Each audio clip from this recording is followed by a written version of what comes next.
All right. Thank you all for joining us tonight for the Board of Education. Please mute your cell phones or anything else that beeps or buzzes as we begin this meeting. And today is Tuesday, November 4th, 2025, and the meeting is now called to order at 5:30 p.m. For those attending this meeting in person, live captions are available on a TV in the boardroom and in the lobby. To access the live captions on a language other than English on your own device, please scan the QR code on the screen or on the table near the entrance and select the language of your choice. The live stream of this meeting is also available in English and Spanish on YouTube. For links to these live streams, please visit the Board of Education page on the PSD website or PSD TV on demand on YouTube. And if you would now join me for reciting the Pledge of Allegiance.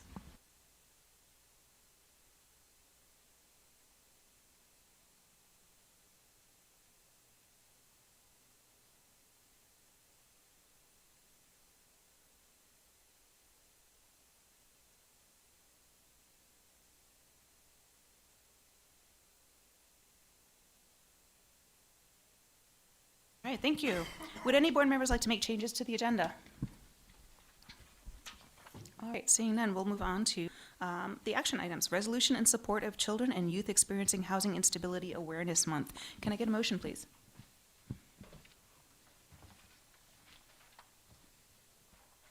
Go ahead, Jim. Thank you. I move the board approve a resolution in support of children and youth experiencing housing instability awareness month, November 2025. Can I get a second, please? All right, thank you, Connor. All right, and I believe we have a special guest today. Yeah, good evening, everybody. Joining us this evening to speak to the resolution is David Ottenreith, Director of Language, Culture, and Equity. Welcome, David.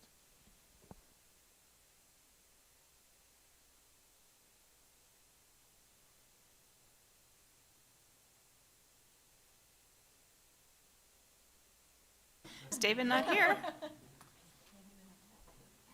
Okay. Can I make a motion to move that until after the 7.0 community comment? Oh, they're coming down. Okay, thank you. We're just too efficient. Yeah, we were pretty quick today.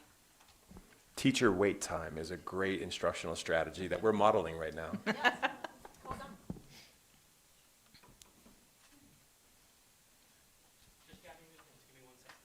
All right.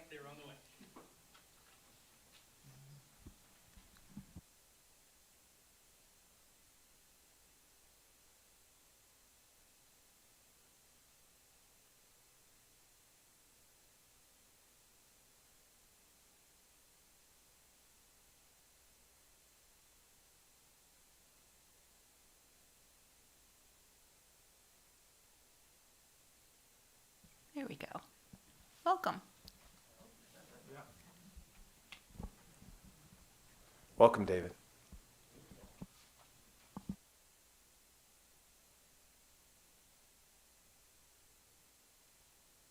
Let's see. All right, you can hear me okay? Good evening. Thank you, Kingsley and Board of Education for having me over tonight, and I'm just very pleased to speak to our resolution for children and youth experiencing housing instability awareness month. I will just bring a quick note to the change in wording from prior years, mainly because language matters, and it's really important for us to kind of honor and acknowledge that homeless isn't really an all-encompassing and inclusive term, and it's also not representative of the challenges that many families are facing in our community. So we wanted it to be more reflective of that. And we also just want to continue to honor and represent the fact that we like to promote human first language and make sure that we're putting people first, because in no sense does homeless define an individual at any given point. So I just wanted to bring attention to that. And as we think about the challenges that our community is facing, that us that work in the McKinney-Vento Homeless Assistance Act work, and just we really are facing unprecedented times. We're facing basically a lot of challenges that the community and our families are working towards. We have annually for the last 3 years, we've kind of stabled out about 1,400 students that are in our program for the McKinney-Vento program, which represents an 18% increase from prior to the pandemic. So as we think about the need and the scope of the work in front of us, it gives us a definite scope. And if we think about what 1,400 students means, it's over 1 out of every 20 students. So if you think that's more, at least 1 student in every classroom, if you like to think of it that way. Also, as we've known, the cost of living in our community has grown exponentially, and so the need within the community is even greater. We are also very well aware that SNAP benefits and other programs have been put on hold, and families are feeling that strain. So we are basically facing some of the greatest need in recent history and in recent memory. So, and I want to just kind of bring us back to last board meeting, and Director Havelda, you reminded us that it really is Maslow before Bloom's, and it really is taking care of those basic needs and the foundational needs to make sure that we have the foundation for learning success. So as my LC coordinator would remind me, allyship is a verb, and so what we can do during this time, just remembering and always putting to the forefront, treating students and families with dignity and respect, regardless of any kind of background, suspending that judgment, leaning in curiosity and a servant heart. And luckily, what our students need is what all students need, empathy and support. And so if we can think of those things, then it becomes very easy to think how to support our students. But for those that are feeling compelled, donations of time and efforts are always welcome. Thinking of that, of course, LC doesn't work alone in this. Just huge shout outs to our transportation department. No other department literally gets up hours earlier to make this happen for our students, to get them to their stable and safe place every single day. School nutrition, keeping our students fed, making sure that we have our, and then the basic needs that are getting met through our counselors, our family liaisons, and of course our McKinney contacts and all of our educators and leaders every single day. And PSD can never do this alone. We have such amazing partners like the Matthews House. We have our new youth shelter, which is needed now more than ever. Thanks to them, we have a place to send our students that is a safe and healthy place. Homeward Alliance, La Familia, Native Neighborhood, Food, Catholic Charities, the list goes on and on of everybody that supports us with this. So thinking of this, I'm going to transition a little bit because for the first time in recent history, just for the last couple years, we've been gearing up for this. And for the first year ever, we have significant inroads to some preventative and proactive measures. Research is really clear around getting in front of this situation and making sure that we can prevent homelessness and and housing insecurity. So thinking of that and just thinking to put things in perspective, over half of Americans report living paycheck to paycheck. And if we think that Fort Collins is about 20% over the average cost of living of any general city, really we can think of over half of our families are one crisis away from housing instability. And so if we think about it that way, this really just underscores the program that I'm just so proud to present and introduce to us today. So with that, I would like to introduce our partnership with we have Denver Rescue Mission and Fort Collins Rescue Mission, and from there we have Seth Forwood and Jonathan Sawady that will talk about our homeless prevention program. Welcome.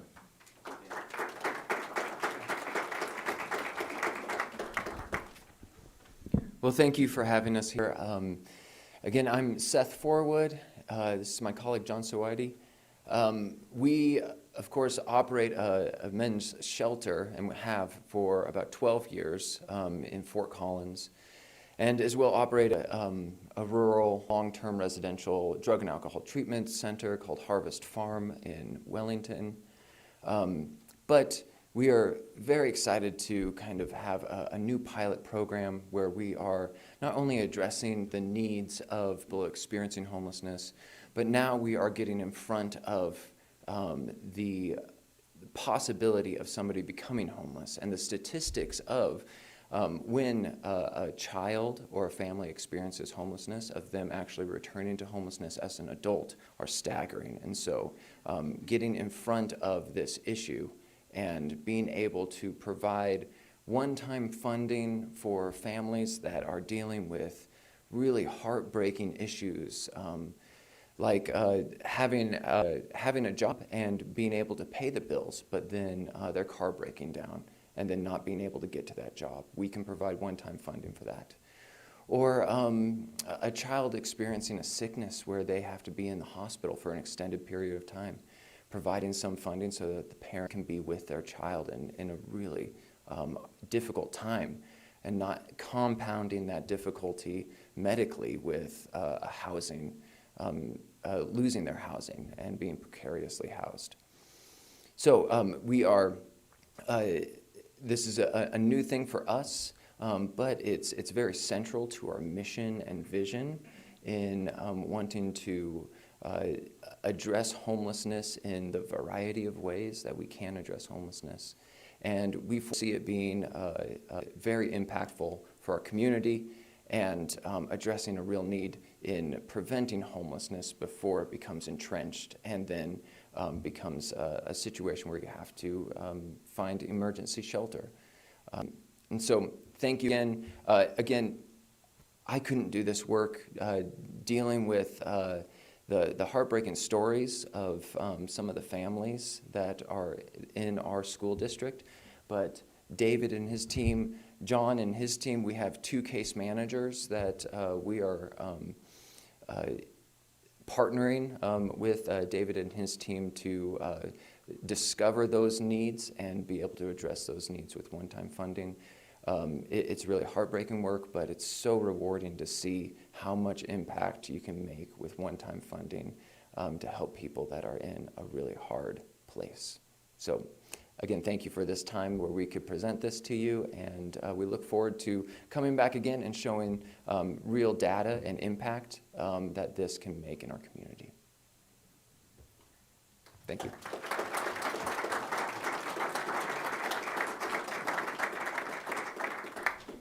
David, Seth, John, thank you so much for all the work that you're doing for all of our students. I really appreciate it, and I know how much work, Seth, I know how much work has gone into so many of the different aspects of the mission. And I don't know if people know that there was recently a fire, and so they are in desperate need for housing for everyone. And so it's not, it's children, but it's children, it's families, it's adults. And so whatever we can do as a community to help support would be wonderful. So thank you so much for all the help that you are providing PSD students. Really appreciate it.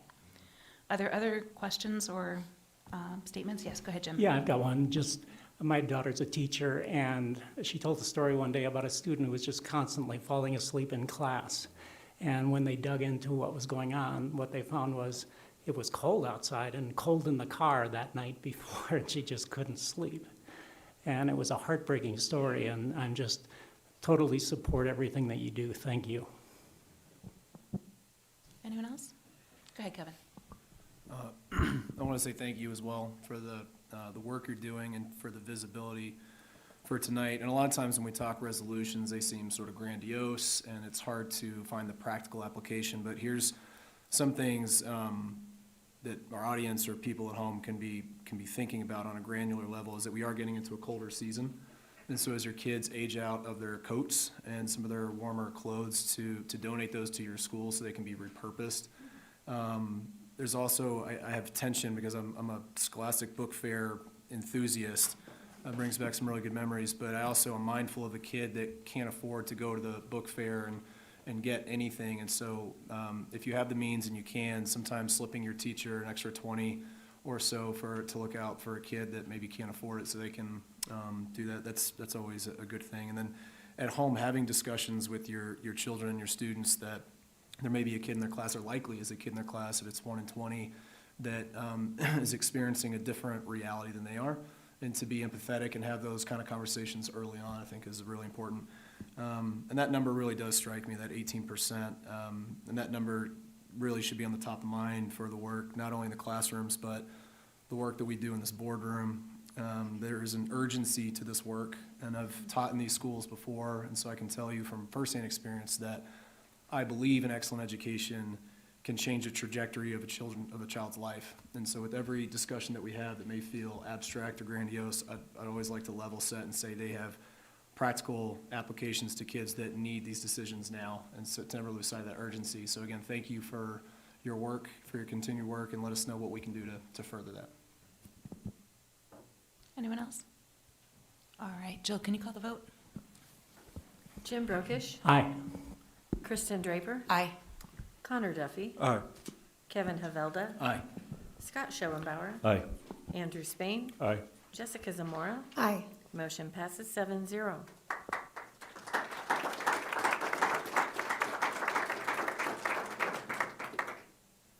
All right, thank you very much. Really appreciate it. And now we move on to recognitions and reports. Thank you. This evening, we're excited to celebrate student achievement in agricultural education, as well as the recipient of the Science Teaching Award. Leading our district celebrations is John Cope, our Executive Director of Communications. Welcome, John.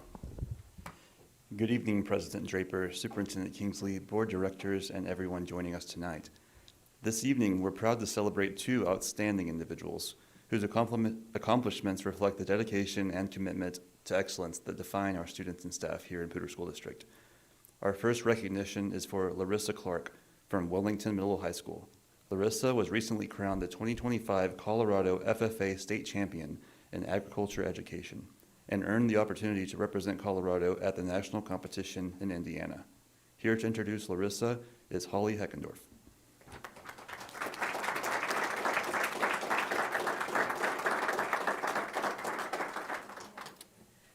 Good evening. My name is Holly Heckendorf. I am a agriculture and FFA instructor at Wellington Middle High School, and I have the privilege of introducing a very special young lady, Miss Larissa Clark. Larissa, I have taught since she was a freshman, and she has been working to compete in a competition called Agricultural Education. Basically, she gets to mimic being me as a teacher, because that's what she wants to do for her future career path. She has to submit very detailed lesson plans with procedures, materials, the science behind teaching and strategies she would use. She then has to pick a portion of that lesson and teach it to a small group of mock students, and then 3 judges score her on that. She started doing this when she's a freshman. She won state this past June and just wrapped up competing at nationals. We also had an outstanding performance. I'd like you to give her a round of applause, and she's going to talk about it.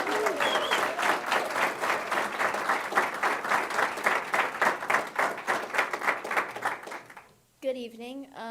Thank you for having me here.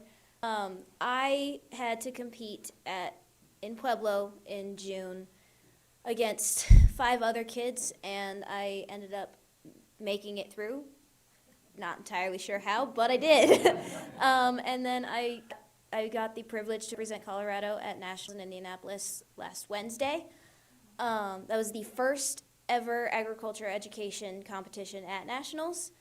And there were only 8 other people who could say they were the first group of people to compete. They only released the top 4 scores, and I was not in the top 4, and we're waiting for the rest of the scores to come out. But I was complimented by a teacher at Utah State who really admired how I taught, and I am very proud of myself for everything that I've accomplished.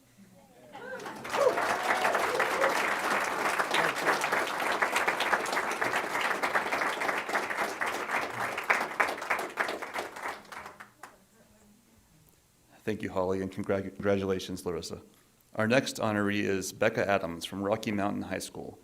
Becca was awarded the VS Excellence in Science Teaching Award, recognizing her outstanding contributions to science education. Here to speak more about this award and Becca is Rocky Principal Conrest.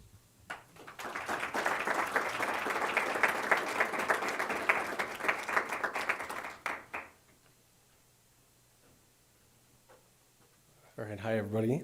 Thanks for having me tonight. I'm Conrad Christ, the principal at Rocky. It's a pleasure to recognize Ms. Adams for her Excellence in Science Teaching Award. Becca's an amazing teacher. I have been in and around her classroom multiple times. She's been teaching for the last 16 years and the last 10 at Rocky.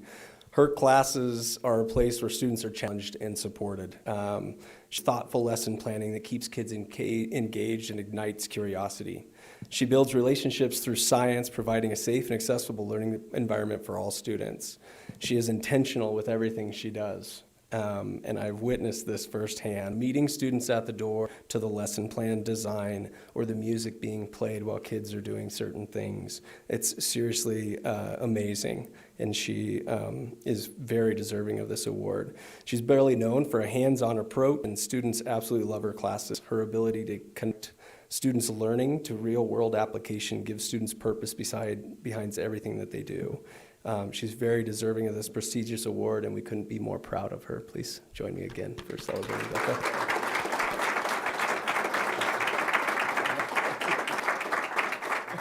Thank you.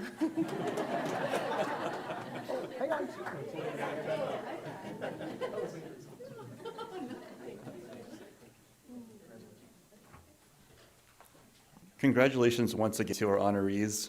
We're proud to celebrate you, as you represent the very best of Poudre School District. At this time, I'd like to invite our honorees, board directors, and Superintendent Kingsley to the front for a group photo.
All right. Thank you, everyone who came for that. That was extraordinary. Like to move on now to our superintendent report. So Superintendent Kingsley will now make remarks to the Board of Education and to the community. Welcome. Thank you. Good evening, everybody. It's great to be here. Do we all know why more than 8 out of every 10 families who have children of youthful age for schools choose PSD? Because we're awesome. Well, we have young people like Larissa Clark who make us proud. We got teachers like Holly and Becca who are award-winning teachers who make us proud. We have Fossil Ridge Marching Band that has won its 4th consecutive state title. There's just a lot of really great things that make PSD the reason why families choose us each and every day. I'm so proud to be a part of it. I want to, if you are a part of our community and are not aware, we actually just revised a new page on our school district's website about Choose PSD to educate all of our families and community members on the just plethora of really incredible options that our teachers and our principals and classified staff provide to our young people each and every day. So I would encourage everybody to go out to our website and check that out. Another reason why people choose PSD is we have great partnerships with many entities in our community, and one of them is the Fort Collins Police Services. And so tonight's quick win video is an opportunity to hear a little bit about the Fort Collins Police Services, sending a message to our community about some things that we want people to be mindful of, not just this time of year, but all the time. On behalf of Fort Collins Police and Poudre School District, we want to share critical safety information about school buses and stop arm laws. Sadly, too many drivers fail to stop when a bus stop arm is extended. This puts children in danger as they get on and off the bus. Here's what you need to know. Yellow flashing lights mean the bus is prepared to stop. Slow down. Red flashing lights and the stop arm mean the bus has stopped. Children are boarding or exiting. Drivers traveling both directions must stop, unless there is a physical barrier dividing traffic. A painted line is not a barrier. Our buses use this equipment every day. When drivers ignore it, they put students at serious risk. Crashes involving children are among the most serious and traumatic. We need every driver's help to prevent them. While we enforce these violations, our goal is voluntary compliance. These laws exist to keep everyone safe. Together, we can make Fort Collins one of the safest communities for students. Please stay alert, follow traffic laws, and stop for school buses.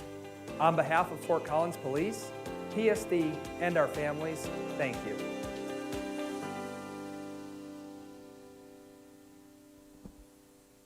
So grateful for our relationships with our first responders and helping not just be responsive when things go awry, but educating our community the importance of all of our roles in keeping our children, each other safe each and every day. And in the words of Chief Svoboda, he would say, slow the FOCO down is really kind of the message that we want to make sure that we're educating. That's a real message, believe it or not. I'm not making that up.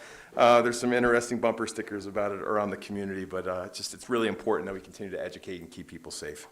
I want to thank Director Duffy for joining me yesterday and two really great visits to Werner Elementary School and Preston Middle School. I think every time we have an opportunity as members of the governance team to be visible in schools and hold space for our leaders and our teachers, it just continues to show that we're all in this together and we're learning about the various needs, opportunities, celebrations, and challenges that our district faces. Over the last couple of weeks, I've been in approximately 10 schools.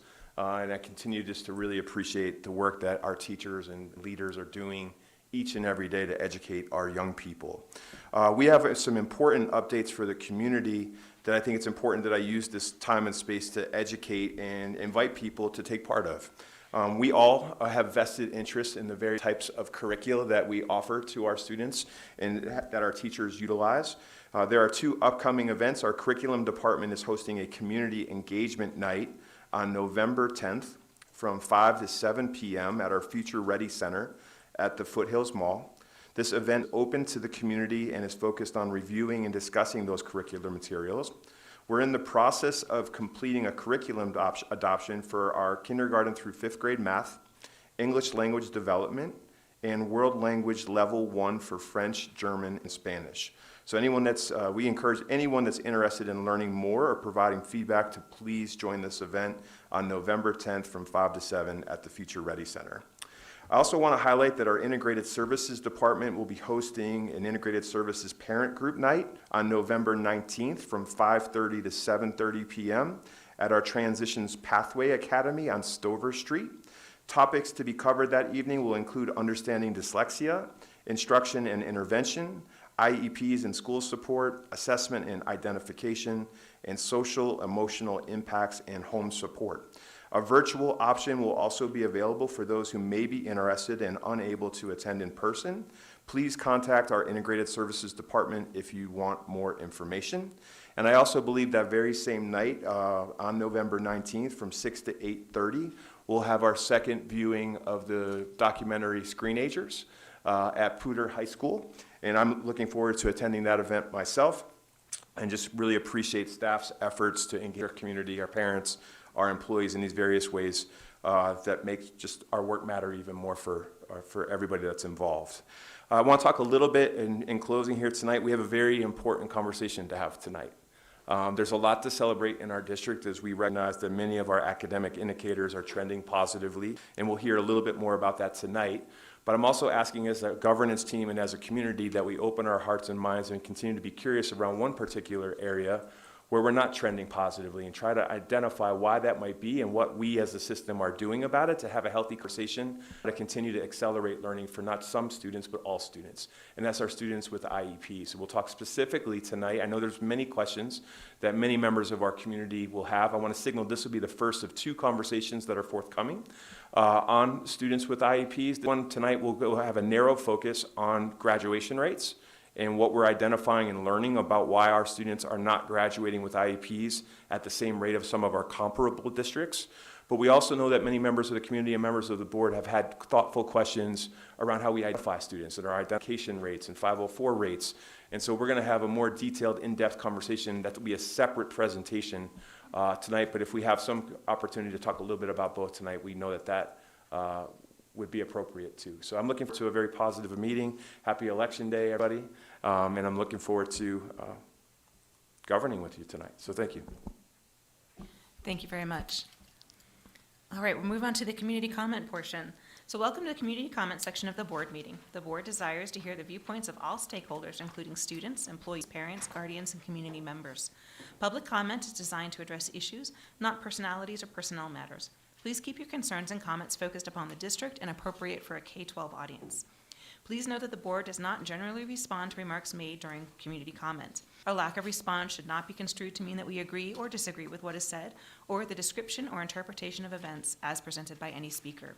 Further, even if some remarks may be factually inaccurate, we generally choose not to respond to correct the record here because formal board meetings are not the time or place for back and forth dialogue. As we begin this community comment session, let us model for our entire community how to listen and how to interact respectfully, even with those with whom we disagree, for we all have the students' best interests at heart. So this opportunity for public comment is from members of the community who registered to speak by the designated deadline. Those people who called on to make remarks in the order that they signed up, and each speaker will be allowed 2 minutes to address the board. And first up, we have Laura Whitehead. Welcome.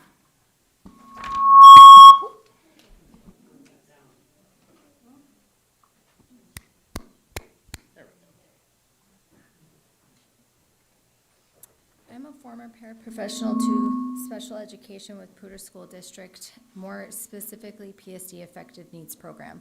I supported students with significant emotional and behavioral needs. I am trained in CPI crisis intervention, including de-escalation and the safe use of physical restraint when a student becomes a danger to themselves or others. I am here because school safety is not optional. Poudre School District own policies such as code of conduct and the staff safety and security policy state that employees and students are entitled to a safe working and learning environment. Colorado law also recognizes the right of school staff to use reasonable physical intervention to protect themselves or others when there is an imminent threat of harm. On multiple occasions, I was physically attacked by a student with a documented history of violence. I was punched, pinched, scratched, and bit. During the most serious incident, I attempted to use CPI-approved physical restraint exactly as I was trained to do, to protect myself and any nearby student.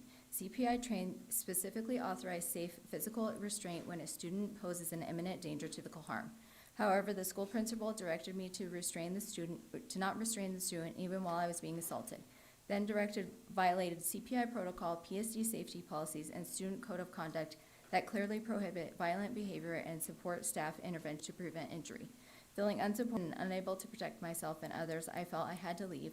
I'm asking the district for 3 things. Acknowledge that staff cannot be ordered to stand still and be physically assaulted. Require principals and administrators to follow the same CPI and PSC's safety protocols that staff are obligated to follow. Protect paraprofessionals from retaliation when they comply with policy and training in the interest of safety. This is not about blame. It is about safety, respect, and legal compliance. Staff cannot protect students if they are not allowed to protect themselves. I care deeply for the students I serve, and I follow the rules this district requires of me. I don't want another PSD employee to experience what I did. Thank you.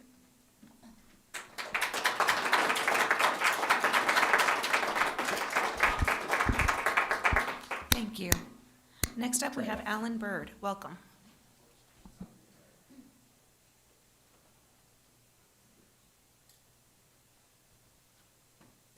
Hi, Alan Bird is me. Thank you. I'm a taxpayer, parent, and extensive needs teacher for the district. I'd like to squeeze in just a couple quick comments. First, about instructional minutes. Poudre Schools Integrated Services serve PSD students during every recess, passing period, and lunch. Anything school-related, really. During recesses, IS is servicing components of individual education plans. We also necessarily are then instructing our students' non-disabled peers during those same times. Recess is prime social-emotional learning time. Please don't leave those instructional minutes on the table. Second, when it is time to talk staffing, we did pass a mill levy. We need more paras, absolutely everywhere. Instructional paras in kinder classrooms are needed, and IS paras must be added to support inclusionary models as they are our best practice and best for our students. Some of our staffing models are old and based on containment. Dignity demands that we support inclusion. Thank you for your time.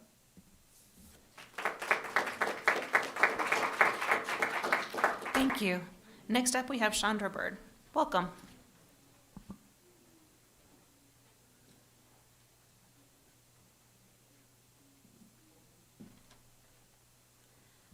Good evening. My name is Chanda Bird.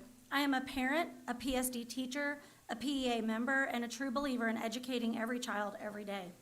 I would like to start by thanking Scott Schoenbauer and Jessica Zamora for coming to last week's PEA meeting and hearing our concerns. I come here tonight to strongly encourage the board and trustees to include educators at the decision-making table. Anytime decisions are being made that within the day, change start or end times, and increase teacher workload. No decision about us without us. I struggle with the leadership and cabinet of our district as they share and misrepresent information in a rush to make changes without teachers as authentic collaborators. I wonder why the district cabinet members assembled an instructional minutes action team to discuss issues and possible solutions without PEA leadership being informed or included. No decisions about us without us. Did last year's erosion of trust not teach them anything? The lack of transparency by our district leaders in their comments is something of much concern. Why has the calendar committee been paused? Why does our PLC-loving district not want to collaborate with stakeholders? The members of this community need to know that there seem to be more questionable decisions being made by our district leaders. Other districts in Colorado have made some questionable decisions to not work with their local union and uphold decisions that were negotiated. I trust our school board to do what is right for students and teachers in PSD and continue to invite us to the table because no decisions should be made about us without us. Thank you.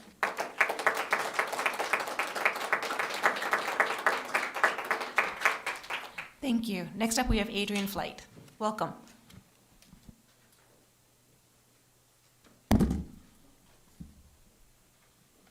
Excuse me. Thank you.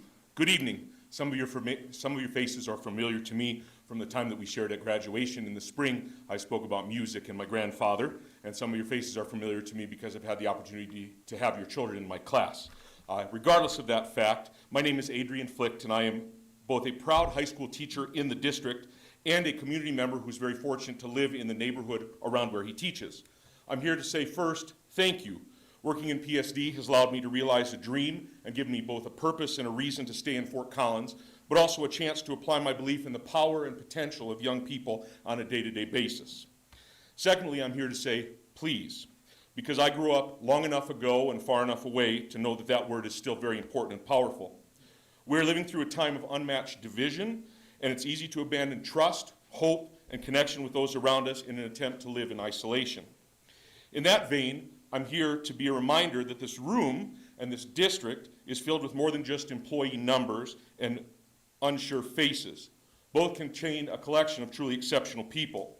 In some ways, I'm just a teacher who works for you or with you, but I'm also somebody who has taken pride in showing up for young people for the past 16 years. Based on the high fives that I receive on my walks, conversations in the grocery stores, and the smiles when I'm out on my regular errands, I think that I may have occasionally also been more than just an average teacher. While education navigates seemingly endless changes and challenges, I respect and admire that you have to, or that you get to, make a series of decisions with immense consequences for both the moment and the future. I'm also here for the reminder that you all, too, are people trying to do your best, even when it feels like there's more than 4.5 miles between this place and 1300 West Swallow. So, please remember that you employ a collection of very talented, motivated, and well-trained people who are experts in education in all facets, and they are waiting diligently to be given the opportunity to share their expertise and experience with you. Thank you. Thank you. Next up, we have Sabrina Herrick. Okay. Next up, we have Anna Labetta. Welcome.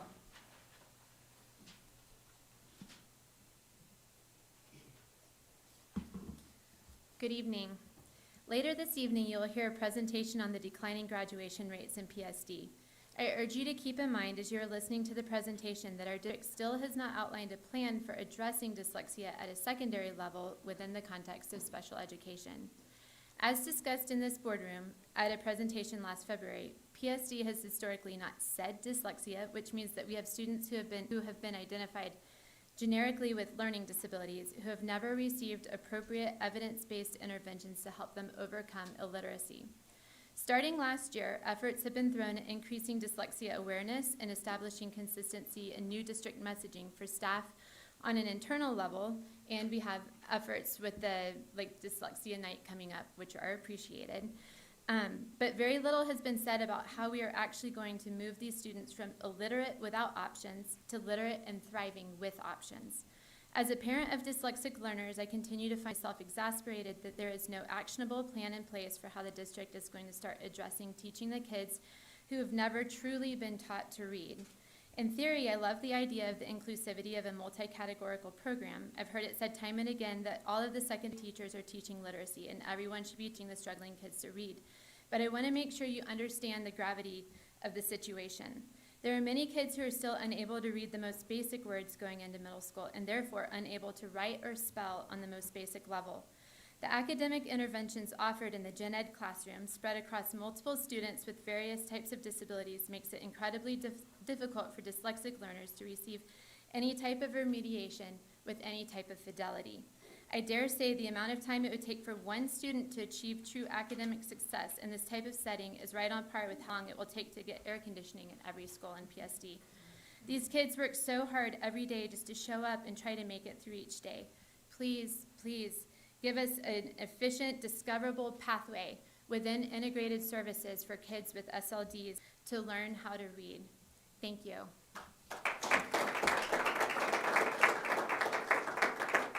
Thank you. Next up, we have Danny Lawrence. Welcome.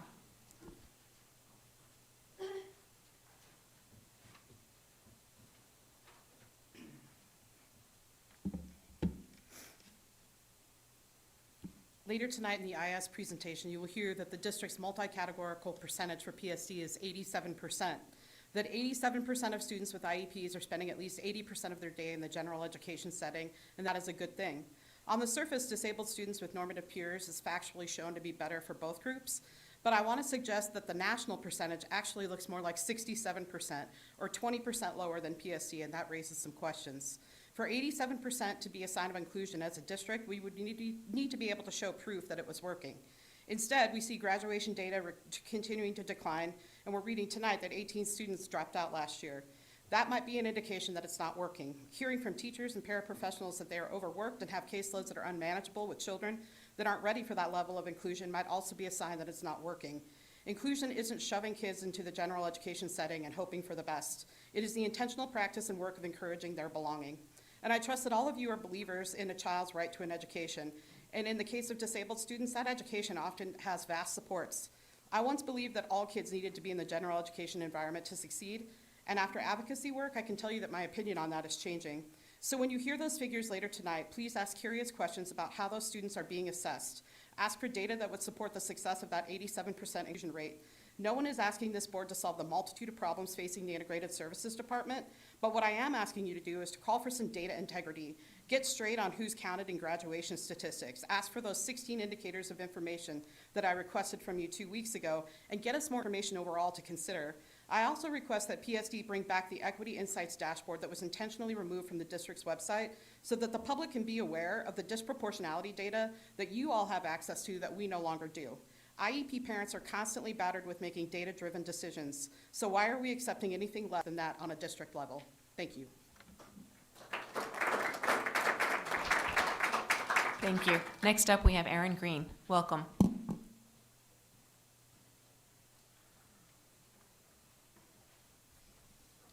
Good evening. Poudre School District has a massive problem with the under-identification of students with different needs. PSD also has among the worst districts of Colorado for graduating integrated services students within 4 years. In your email tonight, you'll find the April of 2022 Integrated Services Report. Same problems, different day. The discriminatory under-identification was present then, as was the shameful four-year graduation rates of IEP students.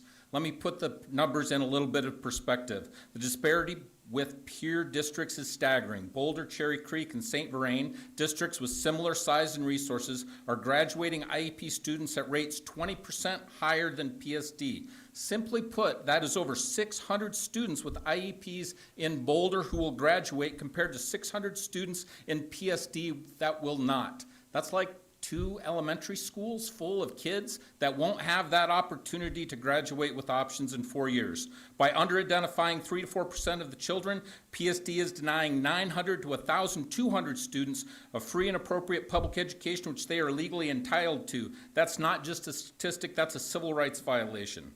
We've heard the same excuses before. We heard them back in 2022. But the question you must ask yourself tonight is, if Boulder, Cherry Creek, and St. Vrain have solved this problem, why hasn't PSD? Ask what Boulder is doing differently than what we're doing when faced with the presentation tonight. Superintendent Kingsley inherited this issue, but must be held accountable to fix it. Otherwise, 3 years from now, we will be standing here again with even more students left behind.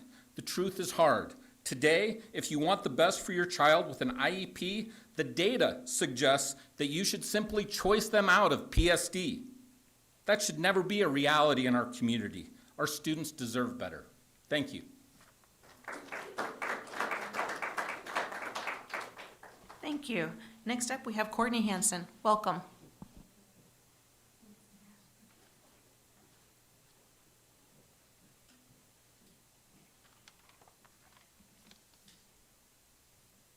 Superintendent Kingsley, honorable board members, thank you so much for your service. My name is Courtney Hanson. I have a child with Down syndrome who is served under the Multi-CAP program in his neighborhood school and is meaningfully included.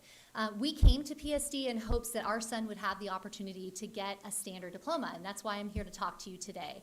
A policy IKF, which you guys should have that Ms. Bruner's giving to you today, as well as the commendable goal that IS department has had to increase students with disabilities graduation rate.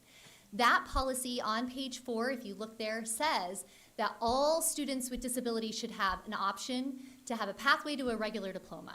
It also says the IEP team will drive that. My concern, as well as some other parents, is that that policy is being interpreted incorrectly and executed incorrectly. I'm asking you to do 3 things this evening. The first thing is to protect and preserve this policy. It follows state and federal law and all the research. It is going to go a long way to help with the 80% unemployment rate for people with developmental disabilities in this nation. We need to preserve it. Number 2, I also ask that you have required policy training for all IS departments. Right now, it's just the ILS department. They serve students on alternative assessments. That represents 1% of our entire student population. We are missing the vast majority of students with disabilities by only giving that training to ILS program managers. The last thing I ask you to do is to ensure that there's individualized transition programming up to age 21. Okay, so that could mean Transitions Pathway Academy, but it also might mean that my son stays in high school and gets credits towards a standard diploma in year 5, 6, or 7. The state encourages this. Their threshold is 85%. We actually hit 75% in our 7th year. The state allows that. If you look at the last 2 pages on your packet, Cherry Creek and Boulder met the 85% in years 5 and 6. So we should not be pushing kids out after their senior year if they need transition programming. Thank you guys so much. Thank you. Thank you. Next up, we have Stephanie Watt. Welcome. Oh, I'm so sorry. Corey Coleman. I'm so sorry. Welcome.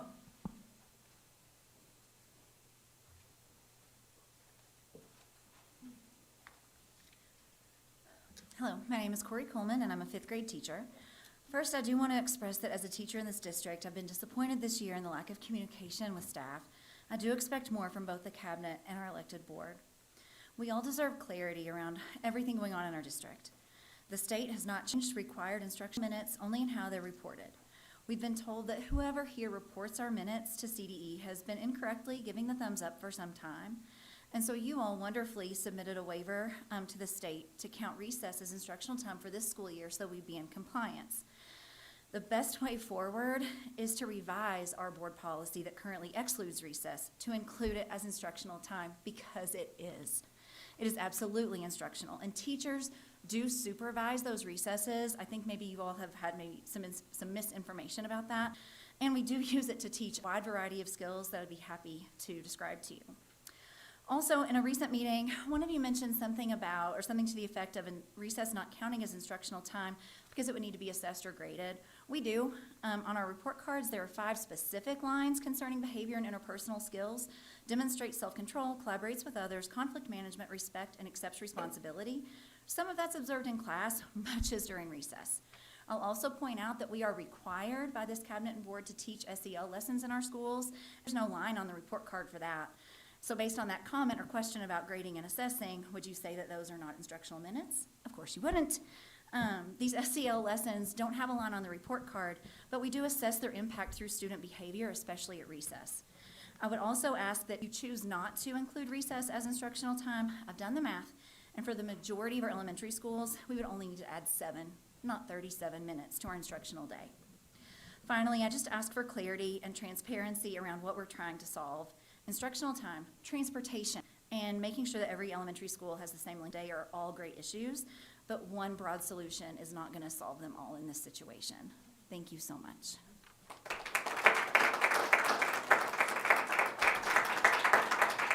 Thank you. Now I'd like to welcome Stephanie Watt, who is not here. Okay. Next up, we have Jamie Amaya. Also not here? Okay. Is Arthur Lampkin here? I not see Arthur either. I won't take it personally. Okay. I'd like to welcome Candace Mosier. Welcome.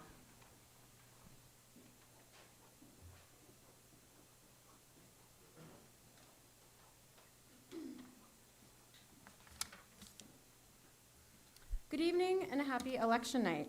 My name is Candace Mosier and I'm a PSD parent and the proud president of the Poudre Education Association. If you've been paying attention to discussions in this boardroom in the past few months, you've heard a lot about numbers and data. These conversations have been presented as complex and challenging to understand. Some of this data has been shared as an emergent concern that would have dramatic impacts on educators and families. On closer examination, some of this data presented as factual appears to be patently false.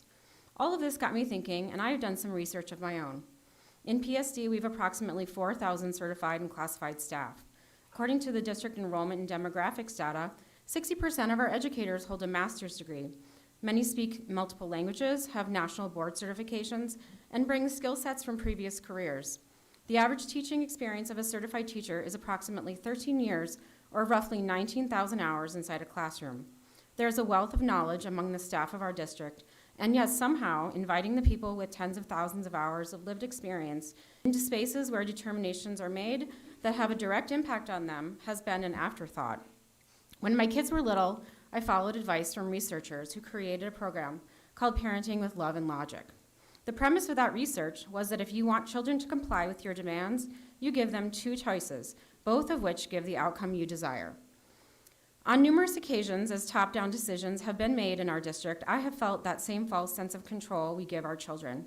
There was an illusion that I had to say because I was given choices, but really the decisions were made for me by individuals who do not spend their days working with students. When you take away or limit educator voice and make conclusions on our behalf, the message you send is that we are not valued as highly educated professionals. It is time to stop treating educators like they are children. These issues may be complex, but educators are not strangers to complexity, and we do not need the love and logic approach to education and systemic decisions.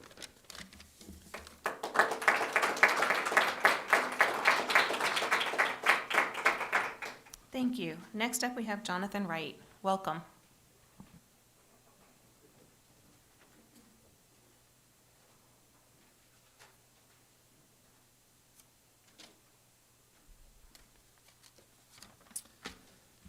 Thank you for having us this evening. And Mr. Kingsley, as you mentioned, there were 8 of 10 parents choose this community to live in due to the school district. We are one of those families. We were fortunate enough that we could have chosen literally any community in the United States to live.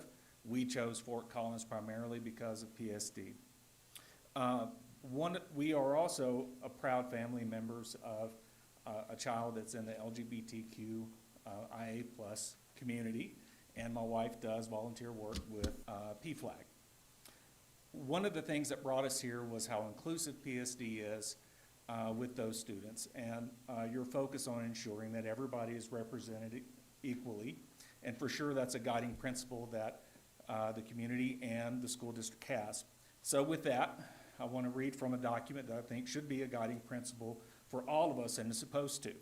We hold these truths to be self-evident, that all men are created equal, that they are endowed by their Creator with certain unalienable rights. It seems like people are forgetting that these days, and I just want to congratulate and please beseech the board to continue to follow those principles as you strive to do better and to make sure always and to make sure that all of our students are supported and that all of our students have the human dignity that the founders of our country asked for. Also, I want to read out the 14th Amendment. All persons born or naturalized in the United States are subject to this jurisdiction thereof, are citizens of the United States and the state where they reside. In conclusion, it says, nor deny to any person within its jurisdiction the equal protection of the laws. I am so glad of the board holding true to that. Even in our community now, we have parents that are afraid to speak out for their gay, lesbian, trans sons and daughters. And through our work with PFLAG, we know who they are. We have parents and family members here that are making their voice known, and I am so glad that they are brave enough to do that. Know that some families, unfortunately, are not. Thank you, Jonathan. I'm going to have to ask you to wrap up. Thank you. Thank you. One other thing. Washington Post says democracy dies in darkness. Your rights will die in silence. Thank you. And next up, we have Mary Chrissa Parker. Welcome.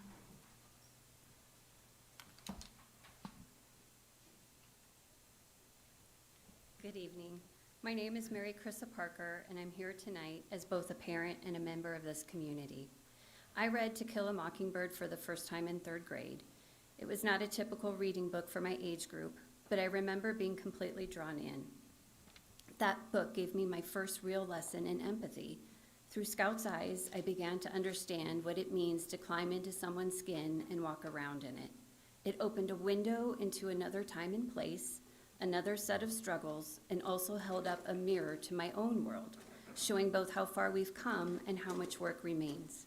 Books do that. They let us step outside our own experience in a way that is safe, thoughtful, and deeply human. They teach us to imagine, to question, and to grow. Books don't tell us how to behave, but rather they allow us to draw our own conclusions after thoughtful contemplation. When we take books off the shelves, we take away that opportunity, not only from our own children, but from every child in this community who might need the story most. As parents, we have the right to guide what our own children read, but that right stops where another family's begins. Removing books from our schools limits the freedom of thought and curiosity that education is meant to nurture. It teaches fear instead of understanding. Please allow all access to all library materials. Trust students, teachers, and families to engage with books thoughtfully. Trust the process of education itself to challenge, to comfort, and to create empathy. Atticus Finch taught Scout that we never understand a person until we see from their point of view. Let's keep that lesson alive by keeping every story on the shelf. Thank you. Thank you. Excuse me, thank you. Next up, we have Eric Sutherland. Welcome.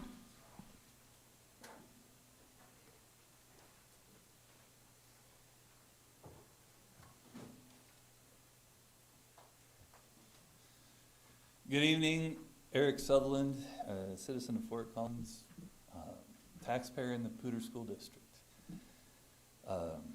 Here to discuss this evening our basic broad subject of your agenda item titled Other Business, which of course that's a joke.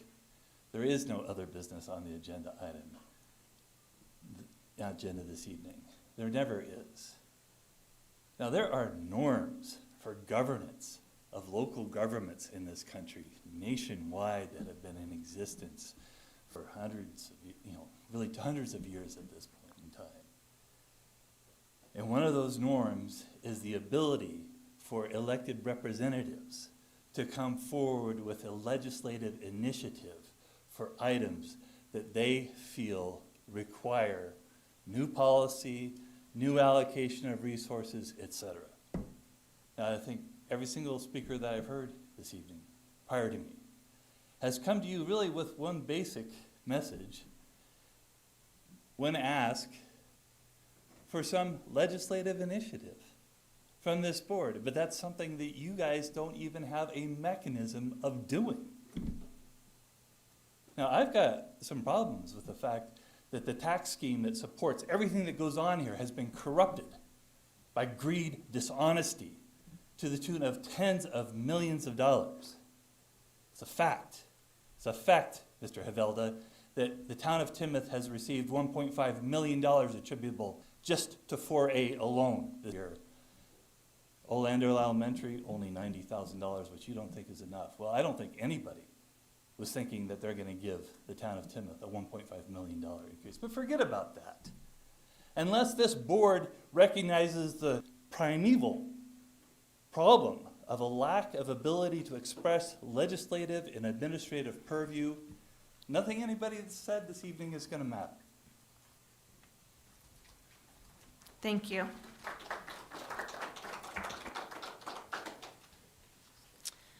Thank you all so much for taking time to share your thoughts with us during the community comment tonight. We appreciate your engagement and your feedback that you provide, and we look forward to further discussions at our next engagement session, which will be this Thursday, 5:30 p.m. at Irish and Timoth Elementary, if I'm not mistaken. Is that correct? All right. Hope to see some of you there. Thank you. The next agenda item is board topics and committee reports. This agenda item is an opportunity for board members to provide an update on committee work or speak to board topics. Do any board members have anything they would like to report? Okay. Connor, go ahead. Thank you. Once again, I'd just like to announce that the PSD Foundation is hosting their Ignite the Impact. That's November 10th. I believe that's on Monday from 5:30 to 7:30. Invitations and a link is on their website. Please come because it's a very inspirational evening. Thank you. Anyone else? Okay. Jim, did you have something? Go ahead. I'm in kind of a funny spot because I don't know if this is my last board meeting or not. It's kind of, I don't believe it is. I believe we will be here for the 18th. I believe the votes most likely will not be carried. It's the first time they'll be doing ranked voting and figuring that out. And if you've seen the city ballot compared to the county ballot, the city ballot is quite full. Then I will wait. So. Thank you. Anything else? All right. So moving on to the consent agenda. Any board members like to pull in an item from consent? Okay, seeing none, can I get a motion? I move that the board approve and adopt the recommended actions for the items on the consent agenda. Can I get a second? All right, thank you, Andrew. Jill, can you please call the vote? Jim Brokish. Aye. Kristen Draper. Aye. Connor Duffy. Aye. Kevin Havelda. Aye. Scott Schoenbauer. Aye. Andrew Spain. Aye. Jessica Zamora. Aye. Motion passes 7-0. Thank you. All right, and now we will move on to our informational reports and discussion items. First up, we have our integrated service update. Thank you. With us this evening to present the Integrated Services Update are Dr. Dwayne Schmitz, our Chief Institutional Effectiveness Officer, and Dr. Jody Rommel, our Director of Integrated Services. Welcome both. Thank you.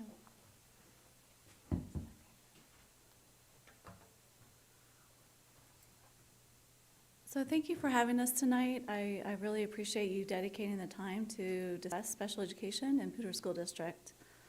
I'll be presenting with my colleague, Dwayne Schmitz, tonight.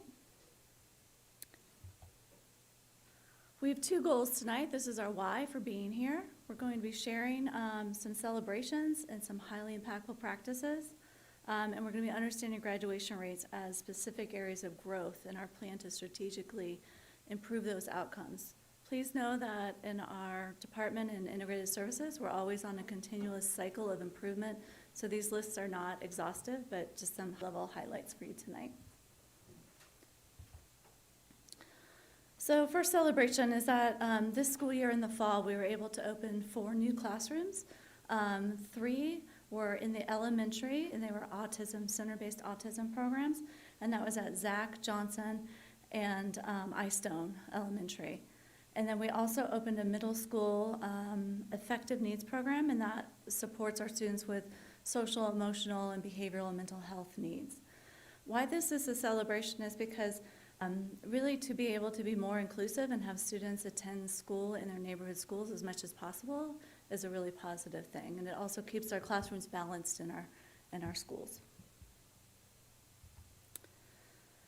So we have a celebration around our least restrictive environment. When we did our program, multi-categorical program, previously we had 67% of our students in multi-cat who were in their gen ed classroom being served with their typical peers 80% of the day. Now we're up to 87%. And why this is such an important point to make is that we have a long body of research that says students being served in the general education setting is really what's best for them. They have access to the general education curriculum.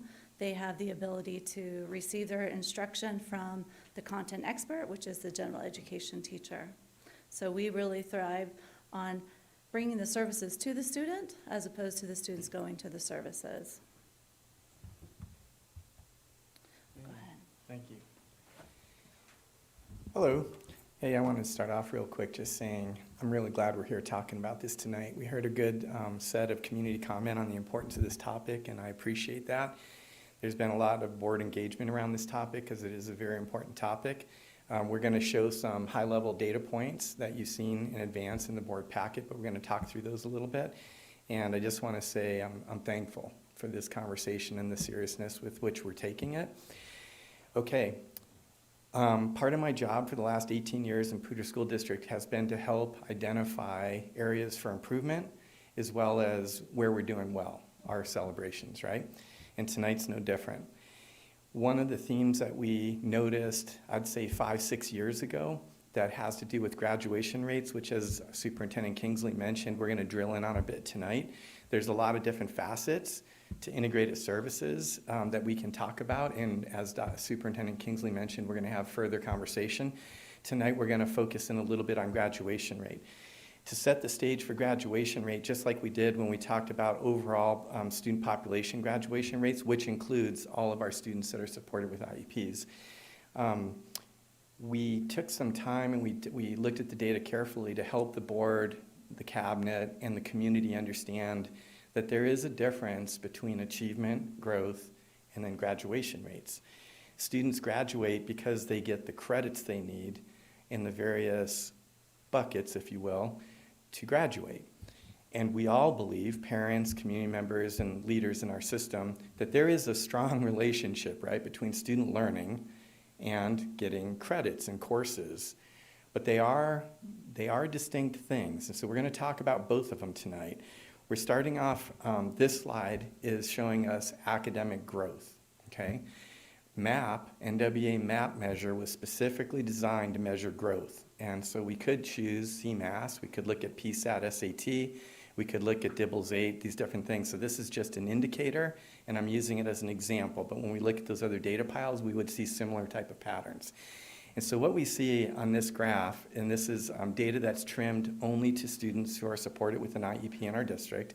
On the left-hand side is the reading data for grades 2 through 12 from the NWEA MAP assessment that we give 3 times a year, right? Fall, winter, and spring.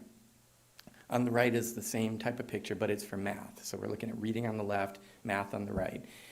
We've used growth effect size in this district for a lot of years because it has the same interpretation regardless of whether you're looking at DIBELS 8, MAP, CMAS, and that's the beauty of it.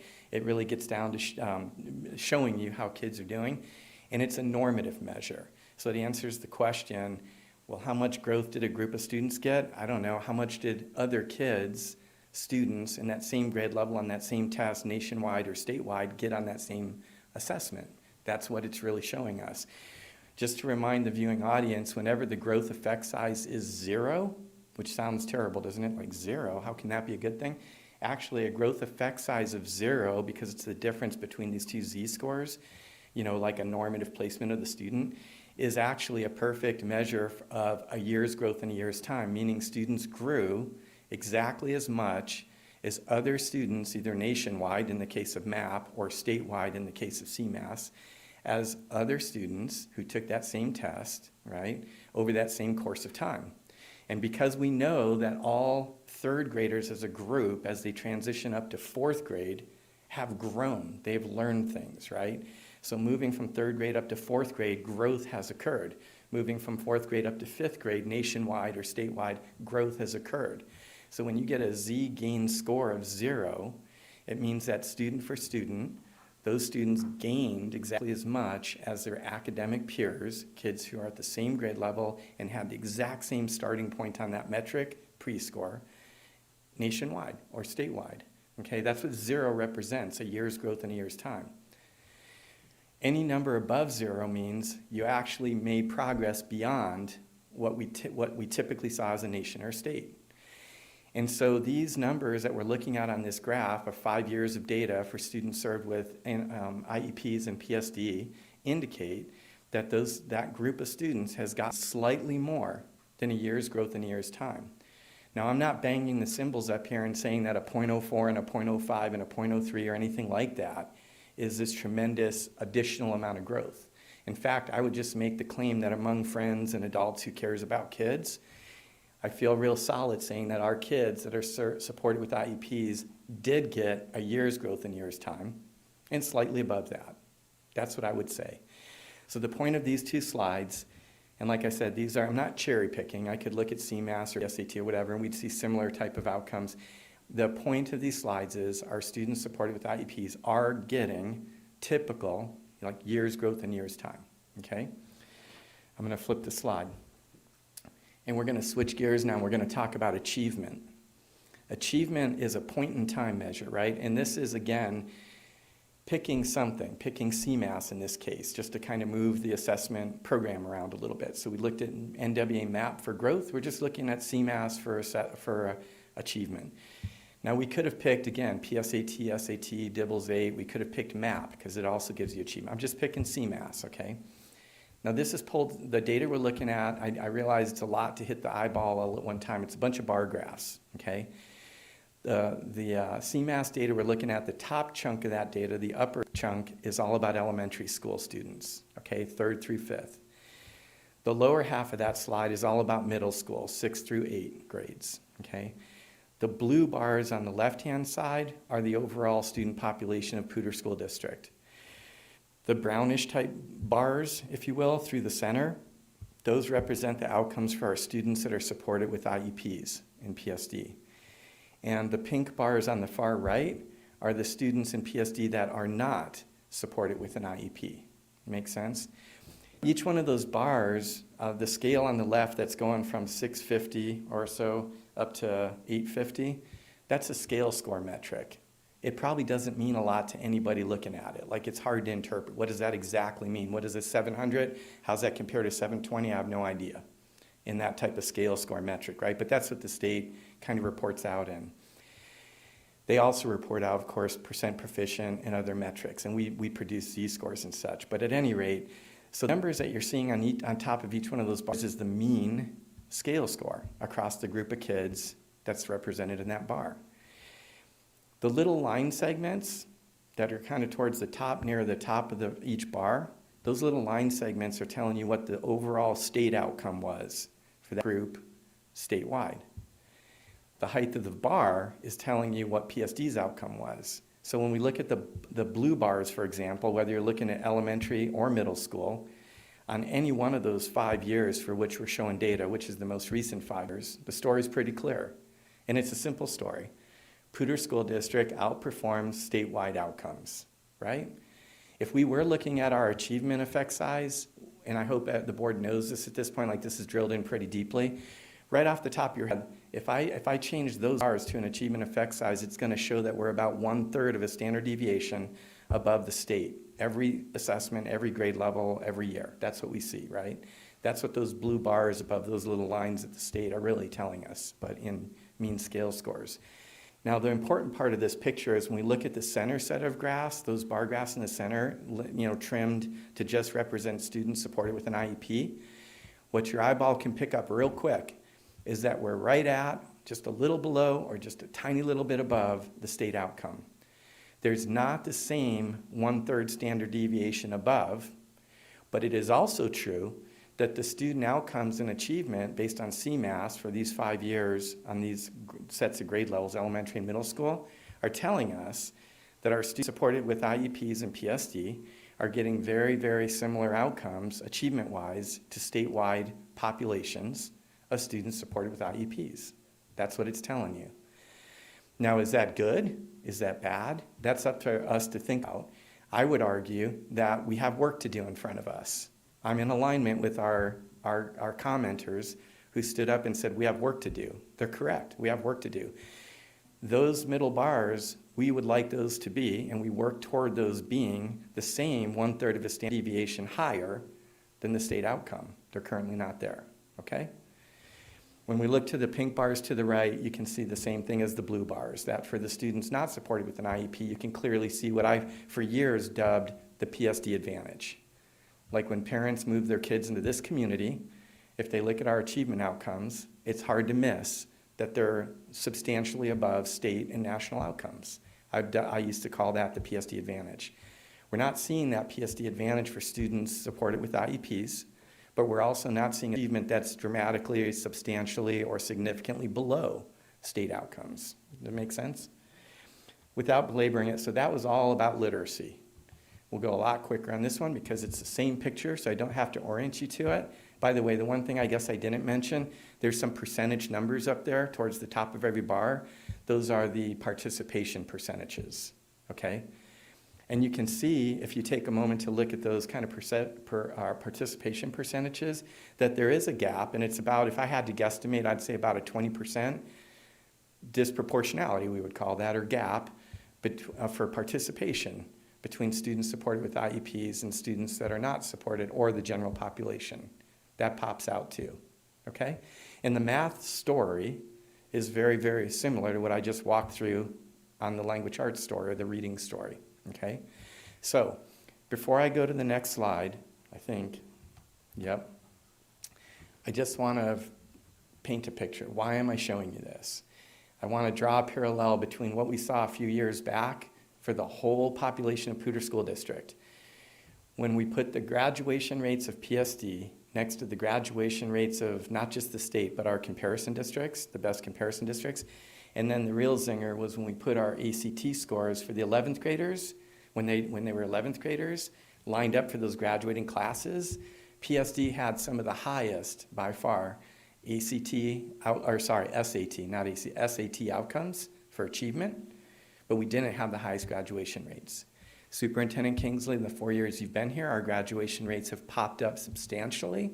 They've stabilized, and they continue to grow. So that's a celebration overall. I think in part that happened because we recognized there was an issue, and you took some concrete steps, and we see the fruits of that labor.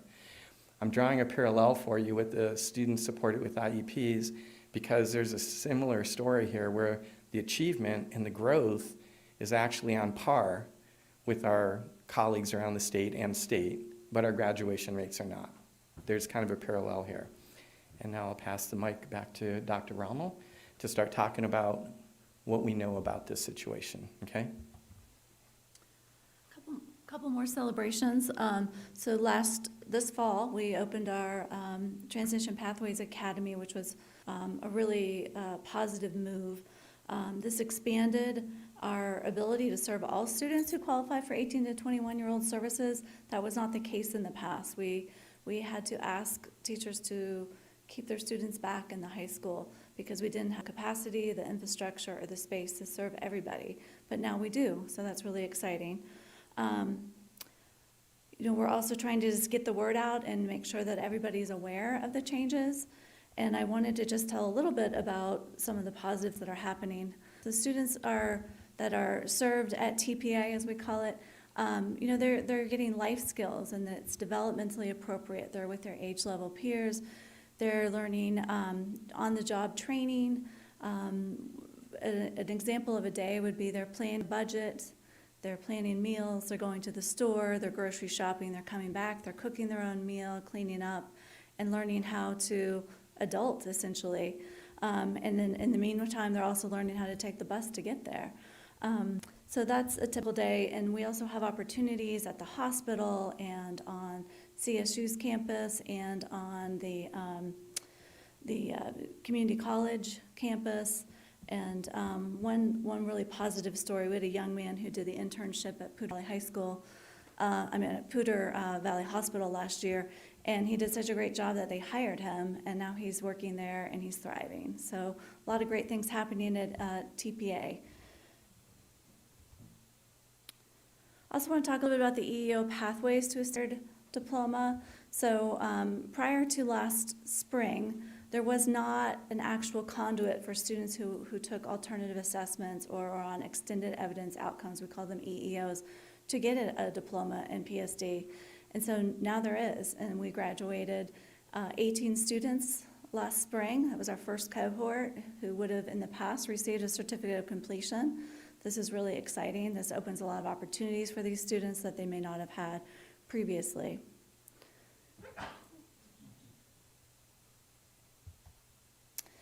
So shifting gears a bit to our graduation rates, this is definitely an area of focus. We are lower than the state averages, and we're lower than our comparable districts. So we've been doing, there was a lot about opening TPA and working on those EEO pathways to graduation. And then this year we've been really focusing on diving deep into the data and understanding so that we can disrupt this statistic. When we pulled the numbers, there's currently 51 students who are supported through IEPs who are still in our high schools past their 4th year, and that does impact our graduation rates. We also have 18 students who are supported on IEPs who dropped out last year, and that's between the last 5 years, it's been around like 13 to 19, so very similar to previous years. Graduation isn't always synonymous with dropout is not synonymous with graduation rates, and we can talk a little bit more about that. Okay.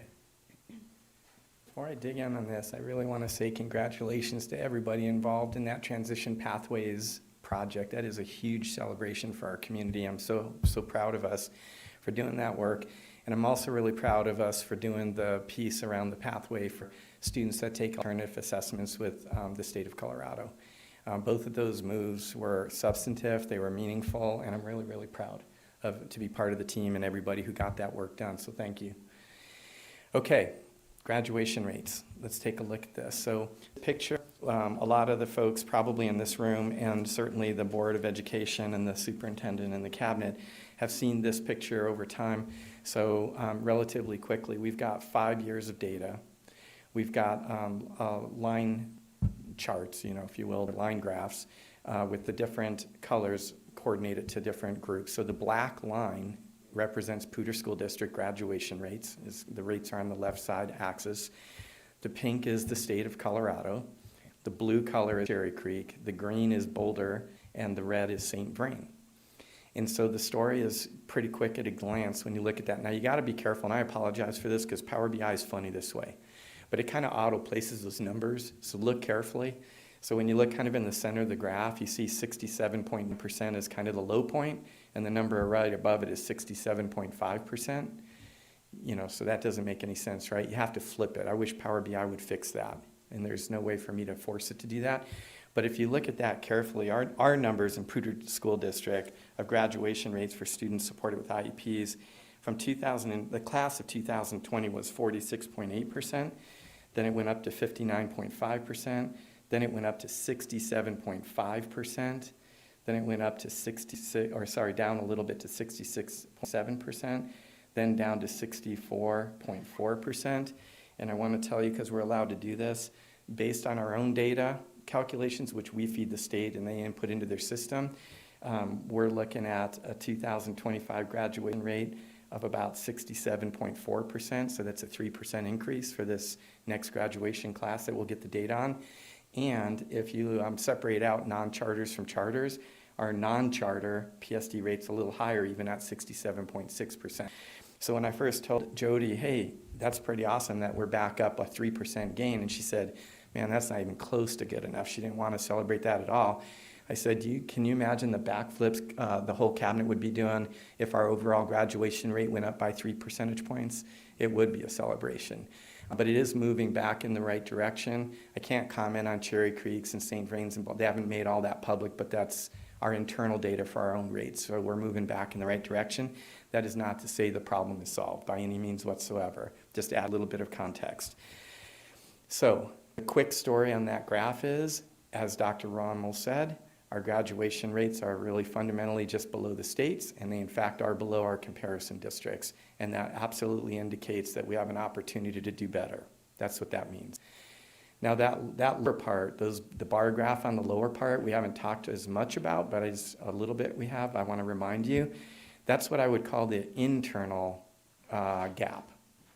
The line graphs are what I would call the external gap, like we're comparing ourselves to other districts for the same population, but the lower bar graph is comparing PSD students' graduation rate that are supported with an IEP compared to PSD students that are not supported with an IEP, and what is the gap, the difference between those two graduation rates.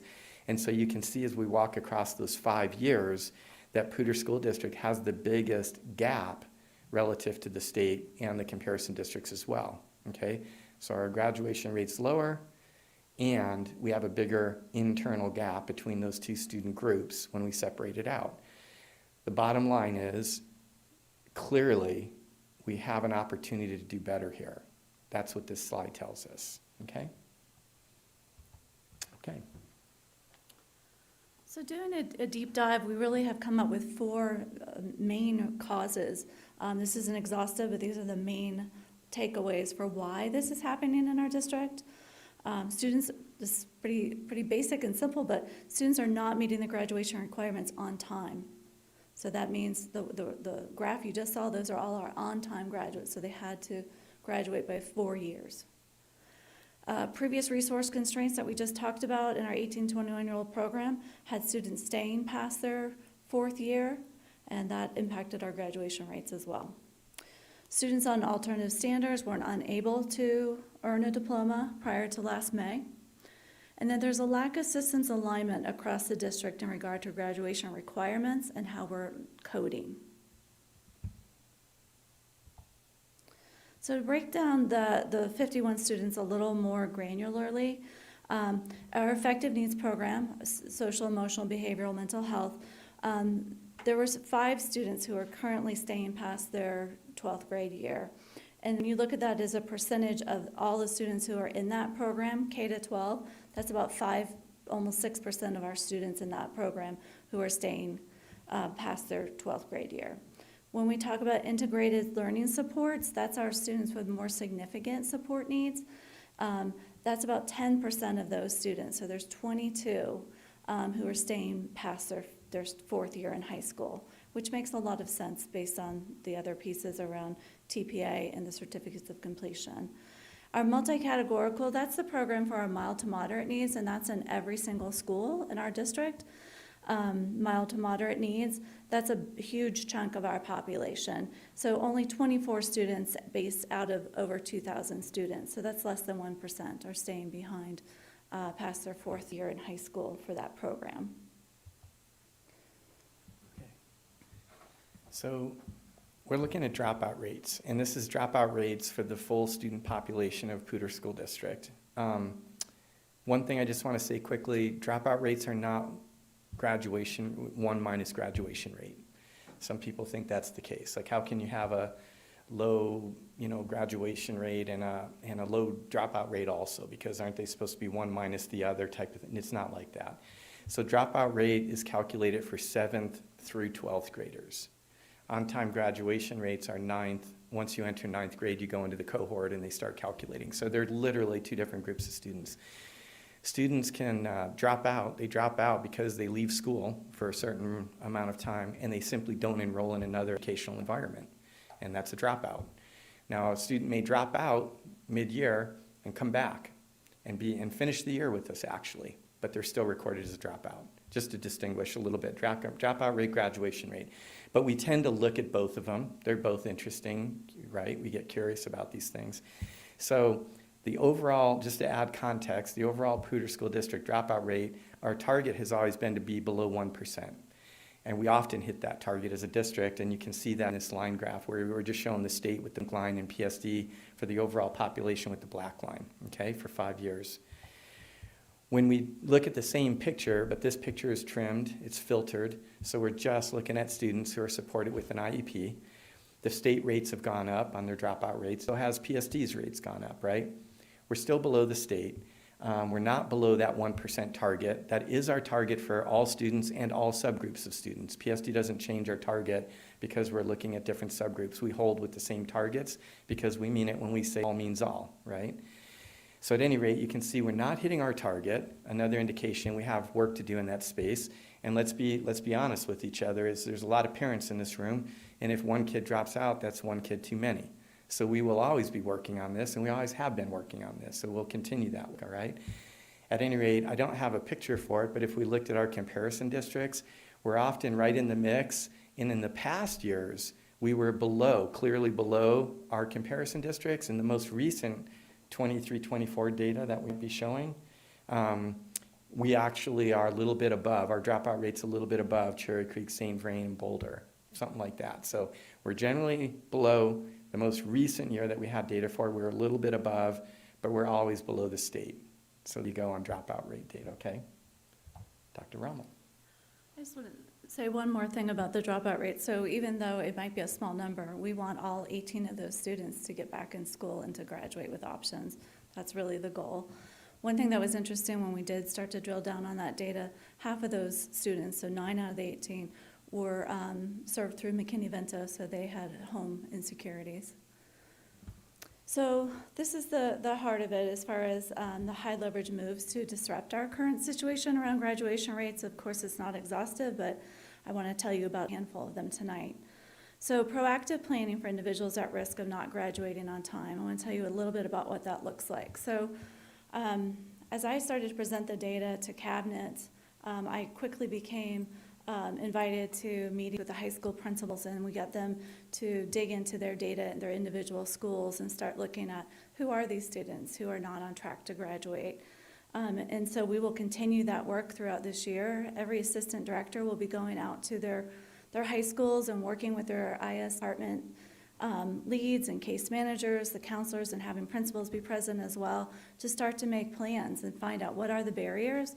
Why are they not on track to graduate? What do we need to adjust and shift in order to help them graduate on time? We talked quite a bit about that EO pathway. It's going to be a real culture shift for us, and it's going to take a little bit of time, but we are making sure that we are getting out in front of all the important invested partners to share how we can do that. I was on a meeting today with case managers at the high school level on a Teams meeting, and somebody said something about, well, if they choose a certificate of completion, I said, why would we even choose that? Why would we limit the opportunities for our students? That's really not the direction we want to go in. We want to have all doors open for all of our students, and that's what that EEO pathway has done. Now every single student has a way of getting a diploma in this district.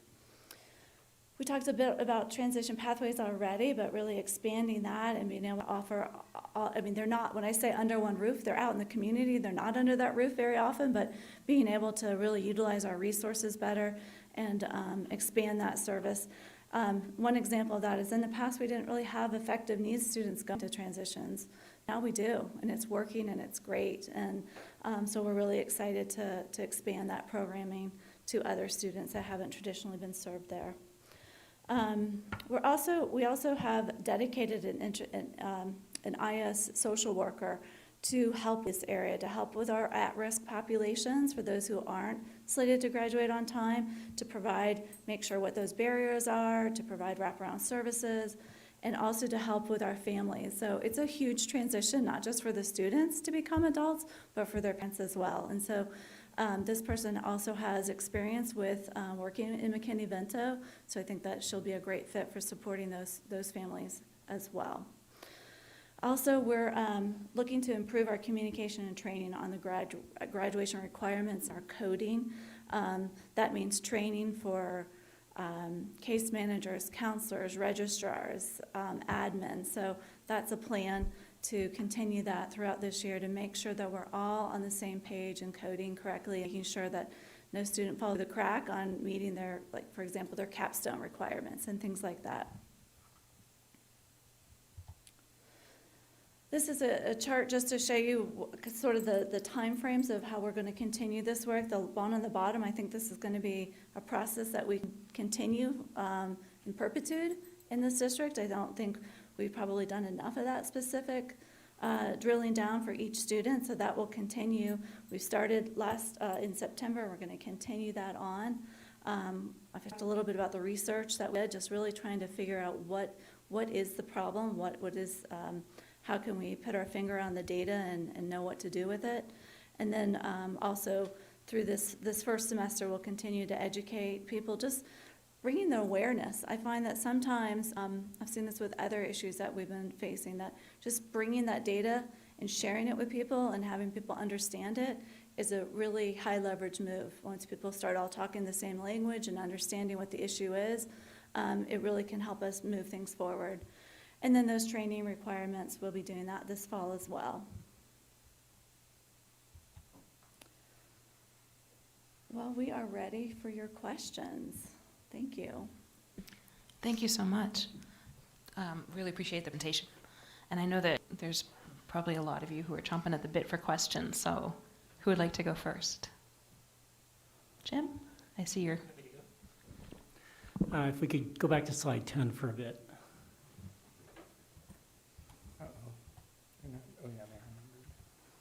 Tell me if I pass. You got Okay, it. There we go, thanks. So the tone of the slide is, this explains some of our current graduation rate issues. At least that's what I kind of think it's meant to do.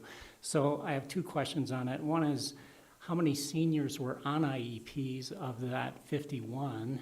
And then my second question is, did that 51 number go up or down over time, right? Because if last year it was 40 and this year it's 51, I would say, whoa, that explains a whole bunch of this. Whereas if last year it was 60 and now it's 51, I would say, whoa, our problem's even bigger, right? So can you talk a little bit around that and just explain those issues? You can go for it if you want to, but they all have IEPs at 51. So about 1/3 of them were seniors out of that 51, I can tell you that. Yeah. 1/3 were seniors out of the 51. Is that answering your question? No, Yeah. I don't, not in a way I understand Okay. yet. About, You know what I would say, Jim, what I think you're asking is about the 51 students, is that typical of a given year, that about 51 students? yeah, let's start with that one. So my understanding of that 51 students is that they all have IEPs, right? Yes. They all had an adequate or anticipated year of graduation, I believe prior to, so like in the spring of 2025, okay? And so what that number is year after year, like for 5 different cohorts in a row, I don't have in front of me right now, which I think is maybe what you're asking. Like year to year, how does that number of 51 change? Yeah, that would be interesting because it's what I said, right? Yeah. It's really the delta. We saw this drop. If we're trying to explain it with these bullets, then we need to understand the context around the bullet to say, did it go up or down, right? Yeah. That's what would help me figure out if it really explains it. Yeah, I have to mention something at the outset of this conversation. There's going to be a lot of questions that you ask real specific data points on, which obviously I can't answer off the top of my head and do them justice, right? Okay. Other than you all provided us with a lot of written questions, and we provided back a lot of written answers. And in those written answers are a lot of real specific numbers and data points and such. So that piece I can do because I'm sitting at my computer, I can look stuff up, right? So I just don't want anyone to get frustrated. So tonight, this is all being recorded, And so if a board member has a question, they're like, man, I'd like an answer to that. And I can't answer that off the top of my head with specifics. We're going to have a recording, and we can certainly follow up and get the answers to the board with exact numbers, okay? So I just want that as a blanket upfront expectation. Fair enough, Dwayne, yeah. If I could get that, I would love that information. And then the other one is, can you tell me the total number of seniors on IEPs? Is that is that something we can report? And is that, I think that's the number that I want to look at to say, ooh, are these numbers, high or low? That's what I'm trying to get a sense of. I think what's really important here, by the way, is the concept that of the 51 students that we're talking about, how many of those students met graduation requirements, are considered not graduating within 4 years because they're receiving services at their high school still, as opposed to what some other districts, their practices, their policies may be on when they are recognized as a graduate and still be able to receive services. And Dr. Rommel can talk to that probably more clearly than I can, but I think that's the heart of the issue. So when we start looking at the number of students that are going on for their 5th, 6th, 7th year, that's where my biggest curiosity is, that we still are working on the definitions, and that's where Dr. Rommel's talking about. I know it sounds like interesting that we're still working on like data and requirements and how kids are counted, but believe it or not, there is work still to do there as far as when a student is considered a graduate, when they're not, and how consistent is that between different districts. You would assume that's all locked in and identical statewide. It's not. Yeah, I can picture So that. we have work to do there. All right, thank you. I'd just like to weigh in on Jim's question a little bit too, and I appreciate the question. I know there's more coming. The approach that the team took in this effort, which is ongoing, right? So this work validates the reason why our strategic plan is focused on disrupting disproportionality. And one of the first parts of the story that I think is, I don't want it to get lost in the message, is we wanted to identify, is this a learning issue? Is it an issue of instruction? Do we have inferior curriculum? Are the students that we serve PSD, do they have more profound disabilities than our comparable districts? And the answer to all of those questions, based upon the earlier data sets that Dr. Smith shared, is emphatically no, right? And in many instances, the growth that our students with IEPs are experiencing are, a year's worth of growth at a year's worth of time, and a little bit above that. So I just think we need to acknowledge that, affirm that, and I want to just table that for a moment. As I have an opportunity, tonight with a community commenter who gave us a copy of our policy, and she shared school performance frameworks for our comparable districts, and specifically Cherry Creek and Boulder. And I love when people do that. So if you look at the data set that's on the slide there on the bottom, around 18 students who dropped out, and you just look at the 3 school performance or district performance frameworks, our performance frameworks around district dropout rates are actually better than Boulder Valley and Cherry Creek this year. So we're not an outlier in the 18. When I sit down with superintendents in our comparable districts, and I did so in the last 2 weeks, where we very much are an outlier is with that point around 51 students. And even with the erratic nature of it jumping within our system, that number is significantly higher than our comparable districts, which we need to kind of further identify, like, why is that? And I think this is where it shifts from a technical challenge to an adaptive challenge. Some of it may be technical in a sense that our transitions programs are just on the verge of expanding and continuing to grow where we can service this more. But there's also a mindset challenge and mindset opportunity here. In many instances, in the absence of some of those robust transitions programs and the programs that have been in place at Cooper Home and Community Connections, they have always longstandingly been awesome. So if you're part of those crew, please know it's only gotten better as a result of you coming together. And now you're able to serve more people. So I just think they deserve a little bit of credit. But there's a mindset in many of our schools that the students should stay at the high school. And that's not the mindset of just one person, that's of an IEP team. And that's not a judgment from the superintendent. That's something for us to be curious about.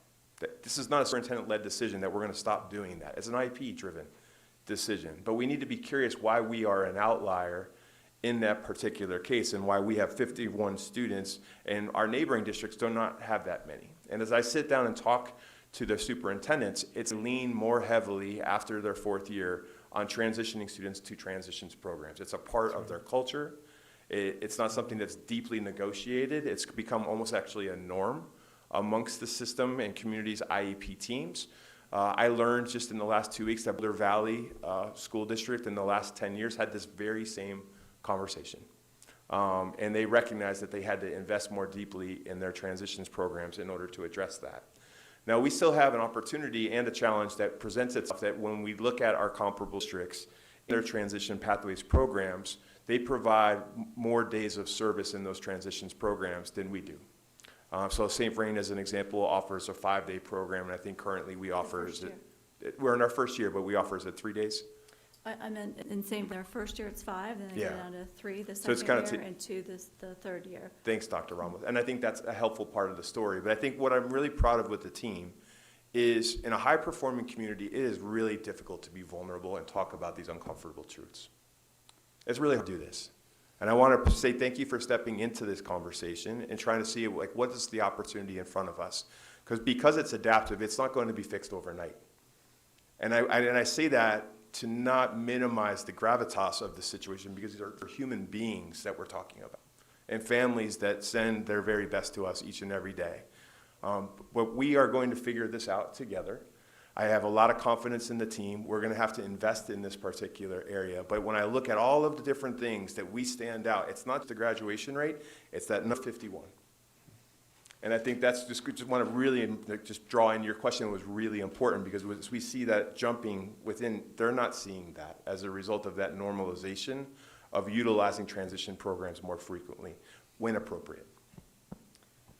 Thanks, Brian, that helped.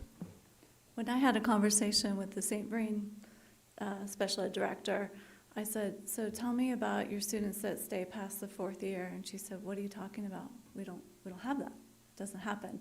So it is kind of unique. It's kind of a Pooter thing, and there's a lot of reasons behind it. There's been some reasons behind it. And I think they do a really great job in our high schools. I think parents are super comfortable. And they love their kids, and they want to keep them. And frankly, we didn't have the capacity to serve everybody. So there's a lot of historical context behind that number. Go ahead, Jess. For my own, I feel like I should know this answer, so I'm going to apologize for not knowing it ahead of time. If they stay in their home high school, they are not a graduate, right? That's how they stay there. And if they go to transition pathways, they have been technically a graduate versus, is that true? So I'm going to tell you my understanding, and I am learning as we speak every day more about the coding and working with IT department and how we report to the state. So for example, if students complete their program, they earn all their credits, they graduate, but they stay at the high school, they're still not considered an on-time graduate. We do not get to count them in that way. If they earn all their credits and earn their diploma, but then we hold their diploma and they go on to transition pathways, they do count as a graduate. Yeah. It's huge. Go ahead, Kevin. I have several, but I'll start small first. And Warm us up a little bit. well, yeah, I mean, by the way, we all peppered you with a bunch of questions, so I really appreciate the answers that we got. But as you very well know, sometimes answers lead to further questions. So one of the bigger questions, the framing question I want to ask, and this came from slide, 12 of 18. It was the root cause analysis, why this is happening. I understand this is a presentation, and part of it was I was been asking for PowerPoints of more than 50 slides, so this may be my own fault. The big question I want to ask is, how confident are we in the root cause analysis, the pillars? I'm going to call them 4 pillars that are set forth. I've got a couple follow-ups, and the reason being, again, this may have been a truncated presentation. I'm glad we're having more of these, but what evidence have we looked at that undergirds those 4 root cause analysis, and what's our confidence level that it's not something else? I'll start there. That's a big question. Then I've got one, I want to talk to you about assessment after this. I can take a crack, or you can take Sure, a go crack. for it. The first one, let's walk through these, right?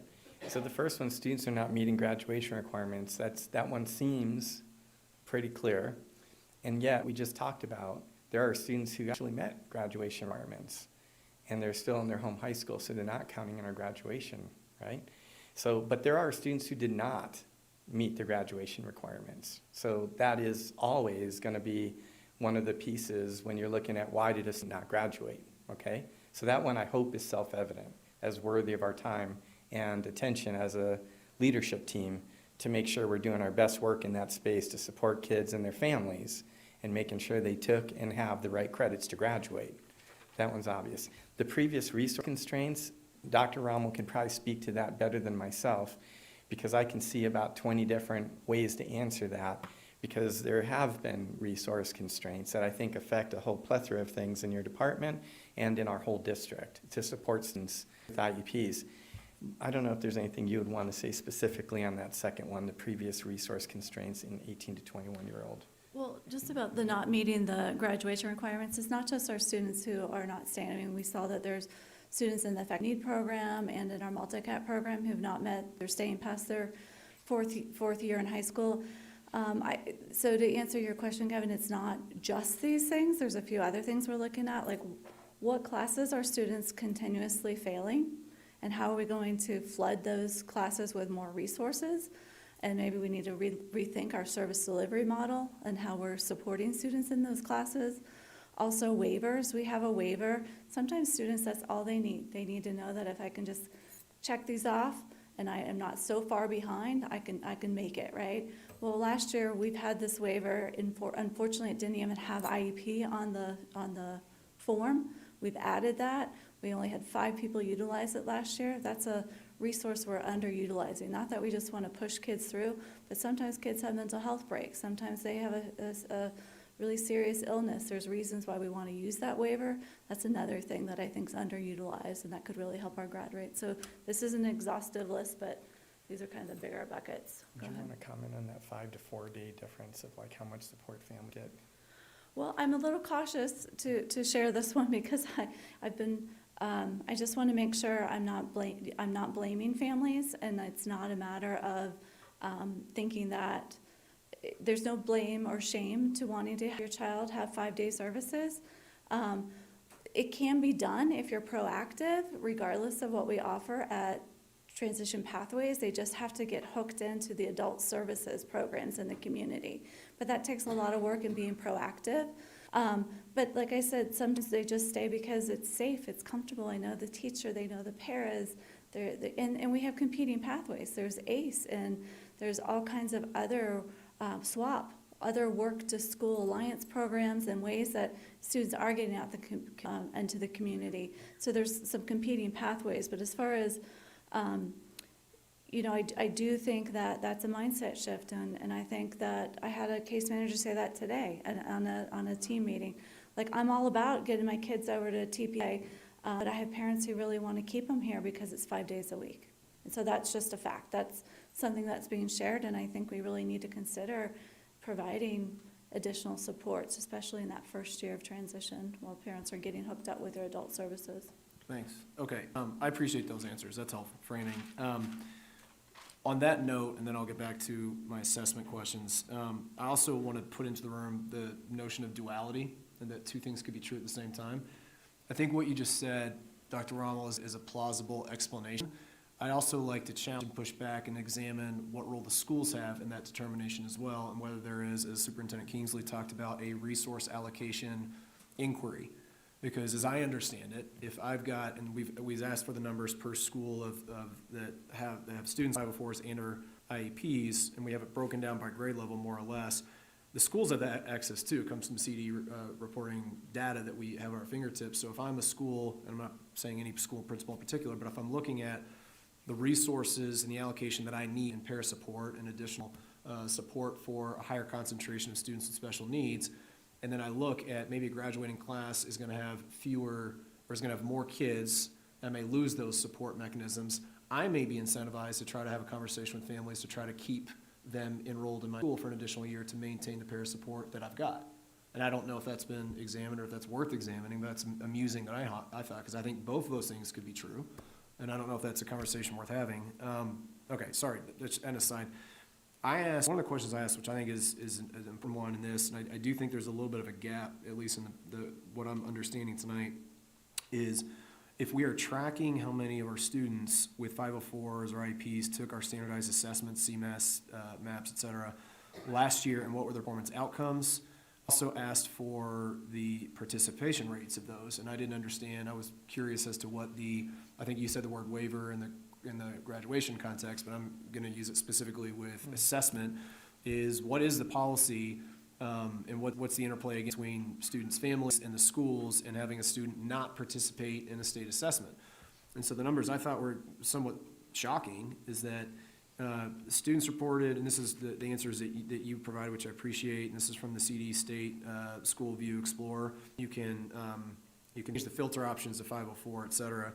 But the participation rates I thought were somewhat alarming in that students supported with IEPs, CMAS reading participation rate in the latest performance framework was 82.8% versus 94.7% for no IEP support. And those numbers were 82.5% in the math assessment versus 94.9% for students with no support. So what you said is, and this is my math tracks too, Right. that's roughly a 12% delta between students that are being assessed and students that are not, and the students with IEPs. So we have no idea how they're doing, or at least 12% of that population is doing. So I guess my bigger question is, what are we doing to ensure that those kids, if we're not assessing them, then how do we know if they're on a trajectory other than meeting certain graduation requirements? And I think that's a pretty big part of the story that I would like to examine further. There's a lot more on that, but let me just stop there and suck I in can some answer from oxygen. a special ed perspective, Yeah, maybe you and can then I'll answer add from a gen ed. something. So IEP teams do not make determinations about opting out from CMAS. That is not their role. In fact, we do have to talk about state assessments in the IEP. If a student's on alternative assessments, which is not a huge population of our student body, they would not take CMAS. They would take the alternative assessment. So there's a small factor of that, but I think there's just a general feeling among many parents, not all, that that's really hard for my kid. It's a really long, hard, arduous task to sit through CMAS, and I really don't want them to have to have that painful experience. I think that there's several parents who feel that way.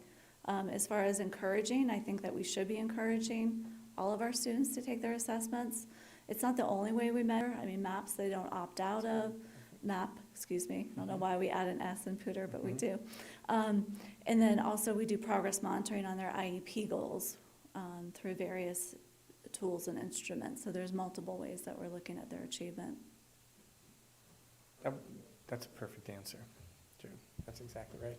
Hey, One and- thing, sorry, go before we ahead. start, I do Mhm. want to highlight, because this I thought was important. There is on our PSD website, it's very navigable about excusing students from state assessments. To excuse your student from a state assessments, complete a parent excusal form digitally by logging into PSD Forms, and it hyperlinks it there.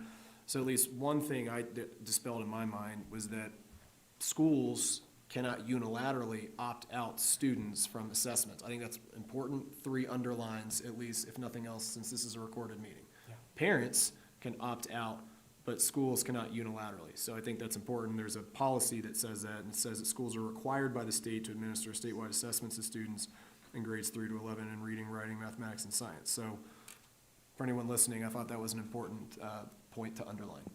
Thanks. And I was just going to mention, when we did look at that achievement data that I showed the bar graphs, those percentages of participation are on there, and you can see the same story you just talked about, like that 12% gap. So, and I mentioned it when I went through that, and I said that caught our attention too. So you can see it in both places. So the data you were just looking at that we gave you back was from the PDFs and the state website. You can also see it in the bar graphs. So you're correct about there is a difference in those participation rates, and I can have given a better answer than Dr. Rommel did about the whole piece, plus with what you just read, Director Havalda. I think that pretty much covers it. Other questions? Andrew? Go ahead.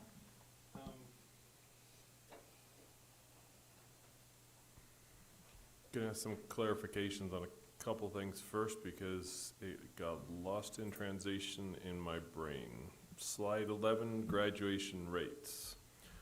Who exactly is counted in that 64.4? Because I started to hear what I felt like were different things. For if they're in a homeschool, like Rocky Mountain, just pick a high school, doesn't really matter, versus different settings, suddenly things were counting, not counting, that started to go sideways in my brain, and I think even some of the things that Brian said created more confusion for me. So I just want to make sure I understand what that means, because I also then wondered, there was a comment about, well, after they graduate, then that potentially changes the number. And it's like, wait, I thought this was a finite 4-year thing, that was it. So just, And I'm, I want to admit, I'm still learning, but my understanding is that if they complete their graduation requirements but stay on past their 4th year, they do not get counted in this data here as an on-time graduate. and so they're staying on at like a quote-unquote homeschool, doing transition pathways type activities. What are we talking here? What? They're staying in their high school and continuing to take classes and be part of their programming in that high school. Okay. So it's, I mean, that's kind of a Is- nuance, all right, because this is the point. first, May When was the wa- first time we had that cohort.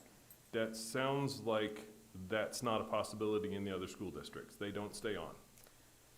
So they would, It's they not a would be, I they would don't be know if I would matriculate from, you were saying that they don't stay on past fourth year for, I think you're saying Boulder Valley. So that means that. St. Vrain was the one, I was it haven't St. talked to Vrain? I'm sorry. Boulder yet. Mhm. So in theory, if we had that same rule, I don't know if it's a rule. Well, I want to talk In about that a theory, little that bit. would mean that we would actually have higher numbers then, because that person would have to leave and they have graduated. What, these are the things So I'm these- confused about. So what there's, I'm hearing. there's practice, right? So that's not a practice in other districts. But essentially, an IEP team makes that decision. And there's some parents who've been probably asking some questions recently that want to keep their students in their high school because they feel it's more inclusive, that they're around more gen ed students. So there's a variety of reasons why an IEP team might come up with, they really have the power to make that decision. So we can talk about the opportunities and why Aaron Vogt talks about the cliff effect, that if we wait too long to transition our students over to adult services and getting out into the community and getting all those job skills and life skills, it can be a really sharp ending if they stay in high school till they're 21. So there's that. We need to educate people and make sure they have all the opportunities in front of them. But at the end of the day, it is an IEP team decision. So in other districts, it's just not really a practice, shall I say? It's not really like a rule. It's just not a practice that they're. So fundamentally, are these figures like comparing apples and oranges then? Because what I'm hearing is that there's different rules by district. I would say rules. Well, practices, whatever, again, pick a different word.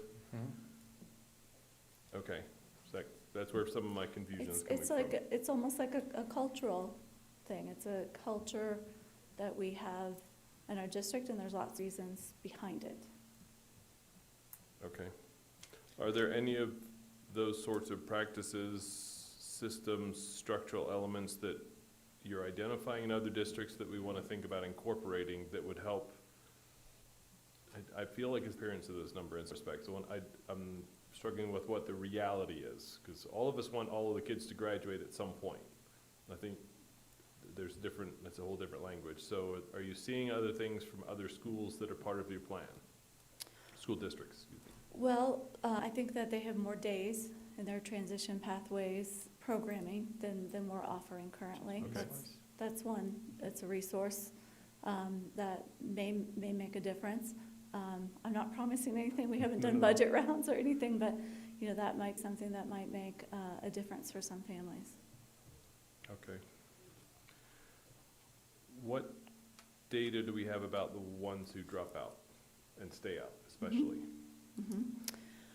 So I can tell you, so our social worker has already started contacting those students and families and case managers to find out what happened. What happened with these students, what are the barriers? So she started actually last week doing interviews. And so I can tell you, I believe 2 of those students are back in school that drop out of those 18. I can tell you that they all were part of the multi-cat program. That was the programming they came from. Like I mentioned earlier, half were had housing insecurities. Okay. As far as eligibility criteria, like what eligibility, they were identified for special education, it was a variety. It wasn't just one area, it was multiple different areas. Okay, so, you're s- Go for it. One of the questions I asked about dropout rate, because I needed to contextualize it, is what the numbers looked like on a 4-year trend. Yeah. So 2021, 2022, we had 13 dropout. 2022 to 2023, 18, 2023, 2024, 19, and then in the 2024, 2025, 18. So I think that's what you're just getting to, is that of that number, I heard you say half were identified as housing insecurity. Go back to the conversation we had about the resolution earlier tonight, and then half were multi-cat, at least that's what we've identified. All demographics. 18 were served through multi-cat. All were, okay, sorry. I didn't need to step in, Director Spain, but I thought those were helpful contextualized. So it almost looks like kind of a flat line, at least, in the numbers of our students with IEPs that are dropping out. Worth examining too.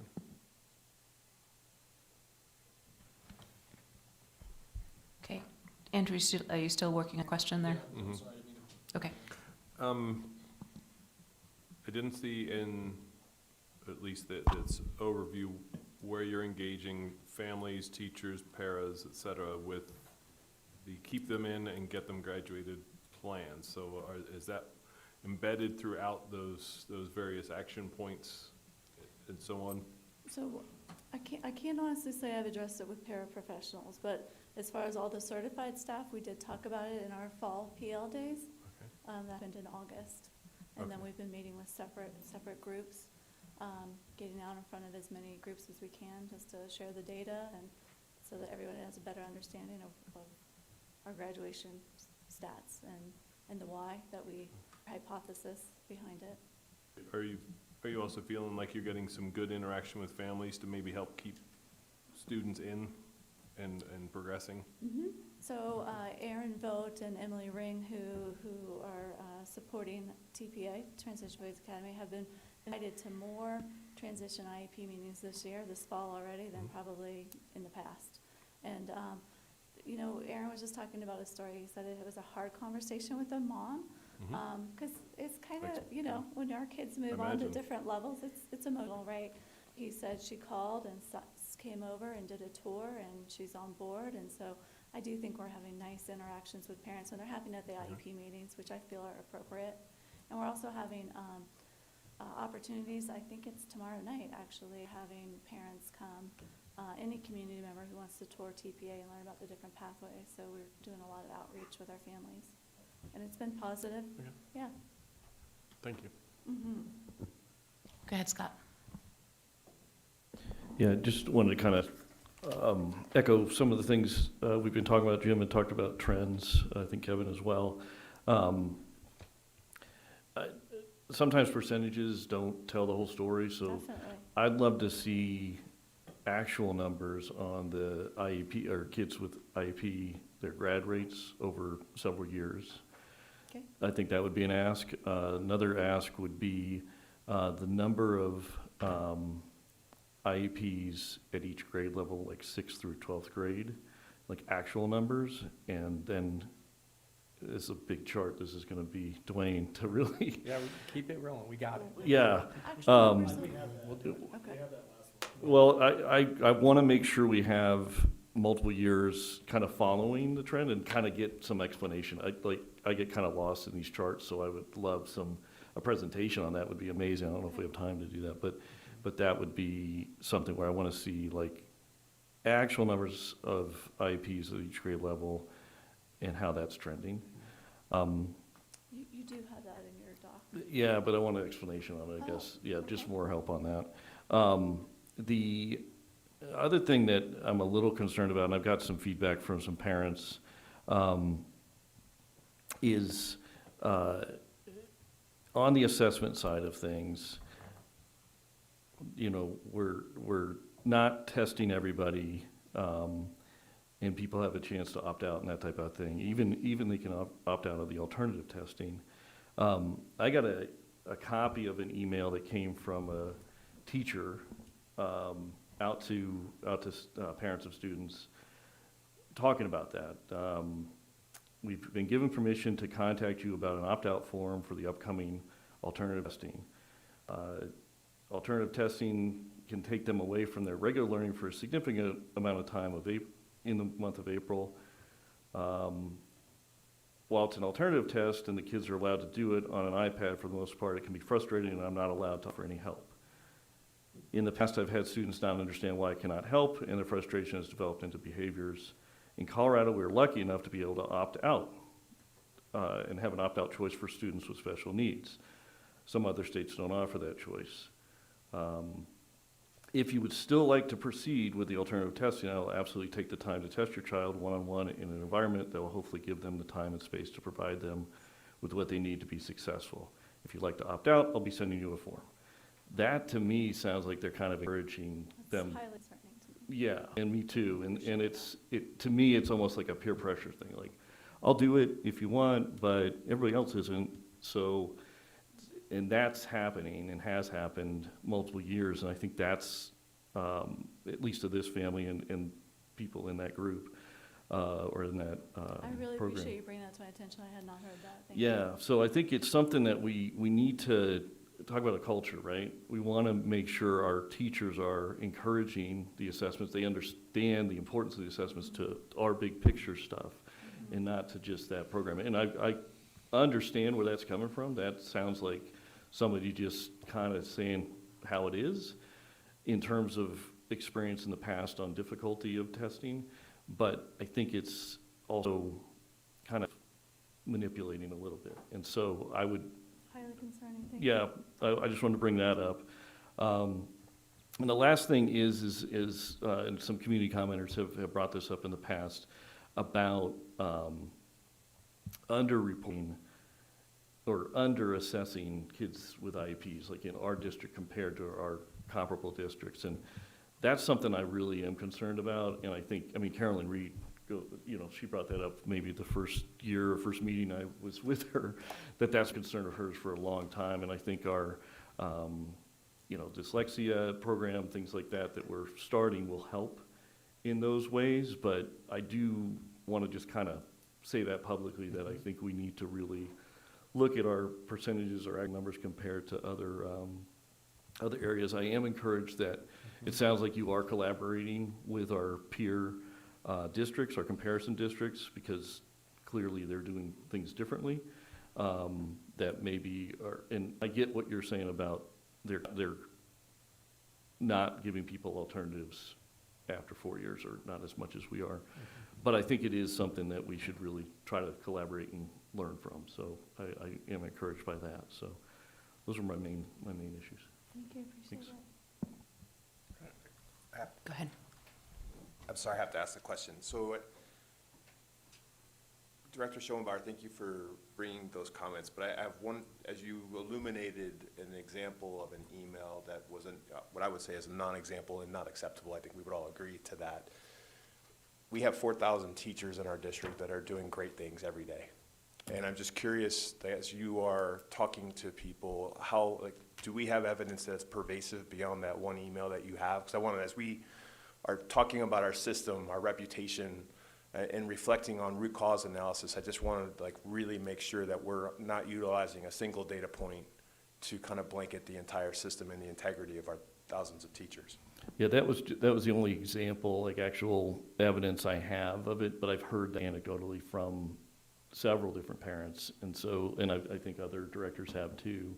So I just wanted to bring it out. I don't know how pervasive it is, and I think that's something we should look into. But I agree with you. We have fantastic teachers. Didn't get that email, but the questions I got were about the 12%. Again, I want to talk about duality, and multiple things can be true at the same time. But if Director Schoenbauer's heard it, and I've heard it, and I don't know who else has, and we could compare source data, but to me, it's worth examining as to, again, I think Director Rummel said it well, is that there are some cultural pervasive things that may not be intentional. They may be in some situations, but I think we need to examine, if we're doing a cause analysis, that multiple things could be true at once. And the things that are in our locus of control, which is reminding folks of what our policy is, and it's parent-driven, not school-driven, I think is an important piece. Now, do IEP teams have a say in that, and do they have the best interest of the child at heart? Absolutely, I would hope that they do. But I also I'm concerned. I'm sorry? We don't, though. I mean, IEP teams will not say your child should or should not opt out. They should not be doing that. That's not part of their process. And that slide I shared with you, that was comes from a recent training that we did with our case managers to say this is not the role of the IEP team. Okay, I mean, I'm just, again, my thing is, I don't have evidence to support, I didn't come with receipts, I guess, more or less is the way we say it now, but I don't have any source examination to suggest one way or another why that's the case, or if that's a one-off. But I think that 12% is worth examining, and I do think we need to make a push to get kids assessed, so we can have the benchmarks to know where we're at and what we can do to intervene. So I think reputational harm notwithstanding, to me, it's just an examination point. It's a point of saying, let's look into this, and if we need to redust some policies while we're examining the 3 versus 5 day for pathways, et cetera, I think it's all fair game, because again, I'm competitive and I don't like our numbers as opposed to St. Vrain's and Boulders, and I for one don't believe it's just one anomaly or coding. I think there are multiple things that we need to examine. I'm not saying it's all gonna happen overnight, but let's examine what's in front of us. That's my point. So thank you for that. I just want to reaffirm the commitment that I put out into the world on the front end of this presentation, that we're going to come back and talk about identification rates, our approach. Dr. Rommel's already kind of readying ourselves in the system for that, and there's work to be done and there's opportunities there too, and we're going to be vulnerable about that, and we're going to learn and we're going to get better. I would tell you, as a competitor, just like all of us, I think what makes this tricky is that tactics around what motivates us matter in this space. There's not a principal that I sit across from that's not motivated to improve their outcomes for children. There's not one in the district. Super proud of that. But sitting across the table and telling them that a student may have to leave their building for a 5th year, that's a tricky conversation. Because I want us to not underestimate the significance of some of these young adults and how deeply embedded they are into the culture of their schools. And they're leaders of committees, and they're at every athletics event. There's stories behind this from a human standpoint that make this very, very adaptive around trying to be compelling that a transitions program in your school that you have built and you are proud of the culture and the systems there is a better option. And as the TPA program is just getting stood up this year, and we're really proud of that, having people really truly understand what's happening there and all of the depth of the services. And I'm not just talking our principals, who are really, I think, advocates and allies. We had so many that were there at the ribbon cutting, but it's the next layer. It's the IEP teams. It's the school counselors. It's the parents. Really, and I know, Dr. Rommel, you're doing that. You're having an outreach opportunity tomorrow, but that's going to take time, and this is not me giving excuses either. I want to be really clear about that. But as we continue to unpeel the layers of this onion, the human-centeredness of this opportunity and challenge has been really fascinating to learn about in our role. And I just think we need to continue to not just monitor, we're going to make moves, but we just also understand that some of our people, as they're going through these challenges, are experiencing a sense of loss. And they're not motivated just to make sure that we can have a different slide that has a higher number on it next year. It's about the human beings that they're supporting, and I know that you all deeply care about that too, but I think it's been interesting to watch some of those stories come out in this conversation, and I think we need to continue to figure out creative ways to surface that where it's not just coming from us, but from the people on the ground floor. Go ahead, Connor. My question relates directly to that. To kind of go to a 50,000-foot view, and to Andrew's point about, how we code things, are they rules, are they practices? In your estimation, are we servicing our students vis-a-vis our practices in a better way than other districts? Because if we're getting better outcomes, then the percentage to me is just a number. So do you guys think that we're doing that? Because I wouldn't want to start making wholesale changes and lose remarkable outcomes that are happening in the community just because we want to hit a number. And I think everybody here attests, I'm the one who has pushed the graduation number across this district the most. So I'll hear that answer first, and then I'll ask my number question. I think we do an awesome job in our high schools. I don't want to take away any credit from those teachers. I think we do. I also think there's amazing opportunities that are developmentally appropriate in getting students ready for adulthood at TPA. And I think that, so they're both true. I think it's going to take some time and trust and change. And I just don't want to, I want to keep reminding you that our system said, can't take that kid. We don't have enough space. We don't have room. We can't take that challenging of a behavior because when we're out in the community, I don't have anyone to stay back with them. So, I mean, you all approving that space and the infrastructure and the resources is a game changer for us. And so, but it's been sort of ingrained. I met with a teacher last week and I said, I asked about a specific student. I said, you had a meeting, they're coming to TPA, right? And well, I'd already promised them they would stay at the high school, so I can't really back up on that now. So you'll probably see the change in a few years. That was the response from a very seasoned ILS teacher. So she felt like she couldn't pull the rug out from underneath the parents because she had already told them this was the plan. And so just to give you a little bit of context of the conversations out there. And that's great. And I don't want to see the rug get pulled out from anybody. Second question, hitting on a number.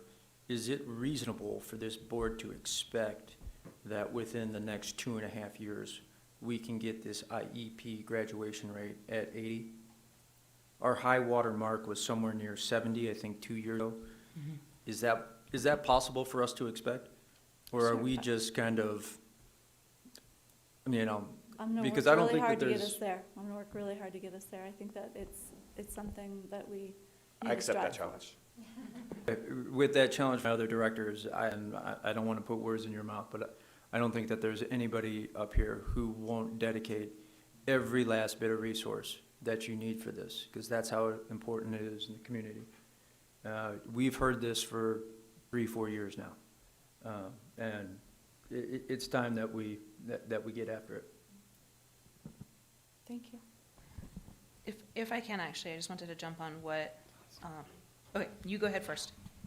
I just wanted to add on top of it, if for a challenge type of thing, to share the other piece of data, because I'm actually quite happy to sit up here and say only 64%. If the other piece of the data is, look what we did, and by the time they hit 21, we've had success. It's a different piece of the data, and I think every single person in this room would say that's success too.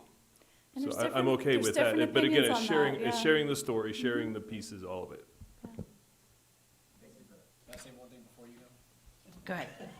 Just the one thing is that I appreciate the ambitious drive. I want to make sure that we understand the ask that we're making, because in this room, we've also heard tonight and on any number of nights, paras are drowning. Paras need support. They need money. They need staff. They need leadership. They need changes at school. We got I was at that SEAC meeting where we got the results from the survey. Teachers badly need, they're overwhelmed. It's not a tenable situation just to say, we're gonna do it. Teachers and paras in existing ecosystem do it. That also is a conversation, I think, about resource allocation that we also have to bring in from, especially when we're talking about instructional minutes as well. Because there's gonna be gains and losses there too. And so if we're serious about that number, then we need to know the how as far as what that's gonna cost and what that means for our supports that are gonna go into that. So I just want to say that piece. Sorry, President Draper. Quite all right. It actually, you're funny, Scott. It actually, I think you teed me up well though, Kevin, so I appreciate it. Because I just want to like come back to what I have heard, which is, so we have a slightly higher growth rate than the state level. We're not seeing the PSD 1/3 bump, but we are seeing a slightly higher level, which is good, right? We still want to we want to aim for that 1/3 bump that standard deviation bump that we get, right? We are hitting the achievement, which again, we want to see that standard deviation shift a little bit so that it's with all students. We need to ask the why we are having the participation gap in the testing. And we need to look at the possibilities of looking at a 5-day week transition program instead of a 3-day week. 3-day transition program pathways. And I feel like that, those things, looking at all of those things is going to help us figure out, well, let me back up just a moment. Those, like what you had said, those are good things that we're getting. Right? The fact that we're getting the higher achievement, the fact that we are getting the state level at least, we want more. Please don't read anything less into that. We definitely want more. And I think there's possibilities in looking at these things with the participation and the 5-day week program to go ahead and make that graduation rate also shift higher. Because it sounds like the kids have the achievement, the kids have the growth, the kids have the ability to graduate, but they don't have a place to land. And what we need to figure out is how do we do that? And I feel like asking these questions will help us find a better place for the kids to be able to land safely and well into adulthood. So, anything else? Yeah, go ahead, Jess. So I feel like we've done a lot of grand things, and now I just have questions again. So I'm going to bring us right back down. I wanted to navigate that 51 students because they're at their high schools. We said they're not counted in that on-time graduation because they're staying at their high school. Of that 51, do we know how many could have graduated or could have been counted? So I tell you for the cohort that received their, for the 20, the ones who graduated with the first cohort for the EEO pathway, that was last May. Out of those 18, 9 went on to transition pathways, and 9 stayed at their high school. Okay, so is it 9 of the entire 51 that could have, or are there more and that's just one portion of it? That's one portion of the story. Okay. Can we get an idea? Do we have a method? Okay. I'm seeing the shaking head. Yeah, Thank you. We can get you those details. My other question is, earlier you mentioned part of the reason that students may want to just stay because it's comfortable and they don't maybe have the community support. If you're only getting 3 days at Transitions Pathways and you haven't done the legwork to get the additional days, what is that timeline for a family to be able to get those additional days of support through community supports rather than district support? And I don't know if this is entirely something you can answer right now, but how do we support them so that they know what they are, they know how to get at them, and we do that in a timely manner? Because I've heard that's a really long process, but I don't personally know what that looks like. I mean, I've seen the community agencies come to ninth graders meetings. I don't think you can start too soon to start planning for that, but that is the idea behind a facet of that integrated services social worker devoted to this work is to help parents navigate that and how to figure out which agency is the right one, wait list, what paperwork, what do you need to do, and I envision her going out and doing home visits and helping parents get this established. Ninth grade is very early, so that's like both exciting and concerning that a family would have to start that early in order to just They don't have to start that early. I'm just saying that's like best practice is to start really thinking about transition early on in high school. Yeah. Okay. I had one other comment. I don't necessarily expect a full answer because it's really, I think it's in the weeds. I think it's similar to some of the other questions around, maybe individuals or individual schools.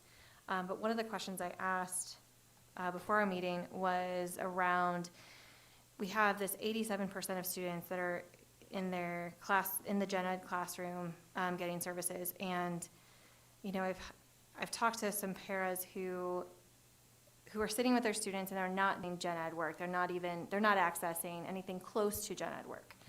And so I have some concerns that we may have some spaces where they don't know, or some teachers who don't know what really to do when they have students who need extra support in a classroom. And so they end up giving them something that's not really about the content, and it's not really supporting their learning.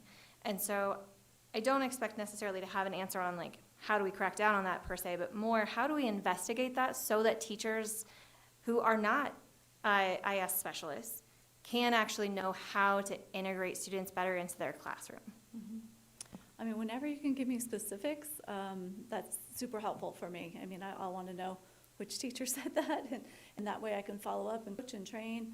But in a more broad sense, we are recognizing that we need to have more training for our general education teachers on how to scaffold and to implement an IEP. And so during the spring PL days, we've identified several different sessions that we're going to have and be able to, in the past, we just have not logistically had gen ed teachers in front of us. So I'm really excited about this change. So I'll be doing sessions on co-teaching. We're going to be doing some on UDL, and also just how do you understand an IEP, learning about all the different disability categories and best practices for serving those students. So that's coming. We have always had longstanding evening classes that are optional, and a lot of those classes gen ed teachers need to take in order for their licensure renewal. So we're getting some traction with them attending those. But optional is always a challenge, right? When not everyone will opt in to take it. But I'm excited about the new opportunities that will be out in front of gen ed teachers more often. And paras do get extensive training. We can always do better more, but when I came here, I was blown away when I first came to this district to see how much training we do for our paras. So they have, we have para coaches who help onboard them, and they go out and they train the paras on sort of the generic role, and then that para coach will cover for the teacher, so the teacher can give really specific training for those specific student needs and go over each student, their IEP snapshot, and give that teacher time to have that while the other person's subbing in the classroom.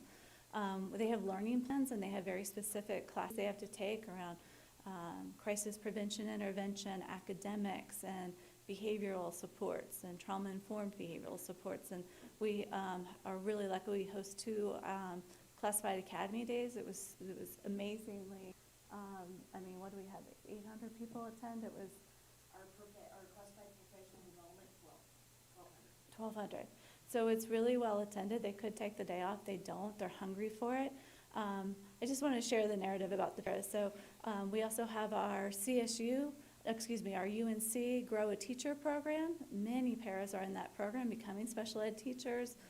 They get up to $800 in tuition reimbursement if they want to take college classes. Always get better, but there are a lot of things out there to help grow our paras and support our paras. It's hard work, though. It is the hardest work, and I want to acknowledge that, too.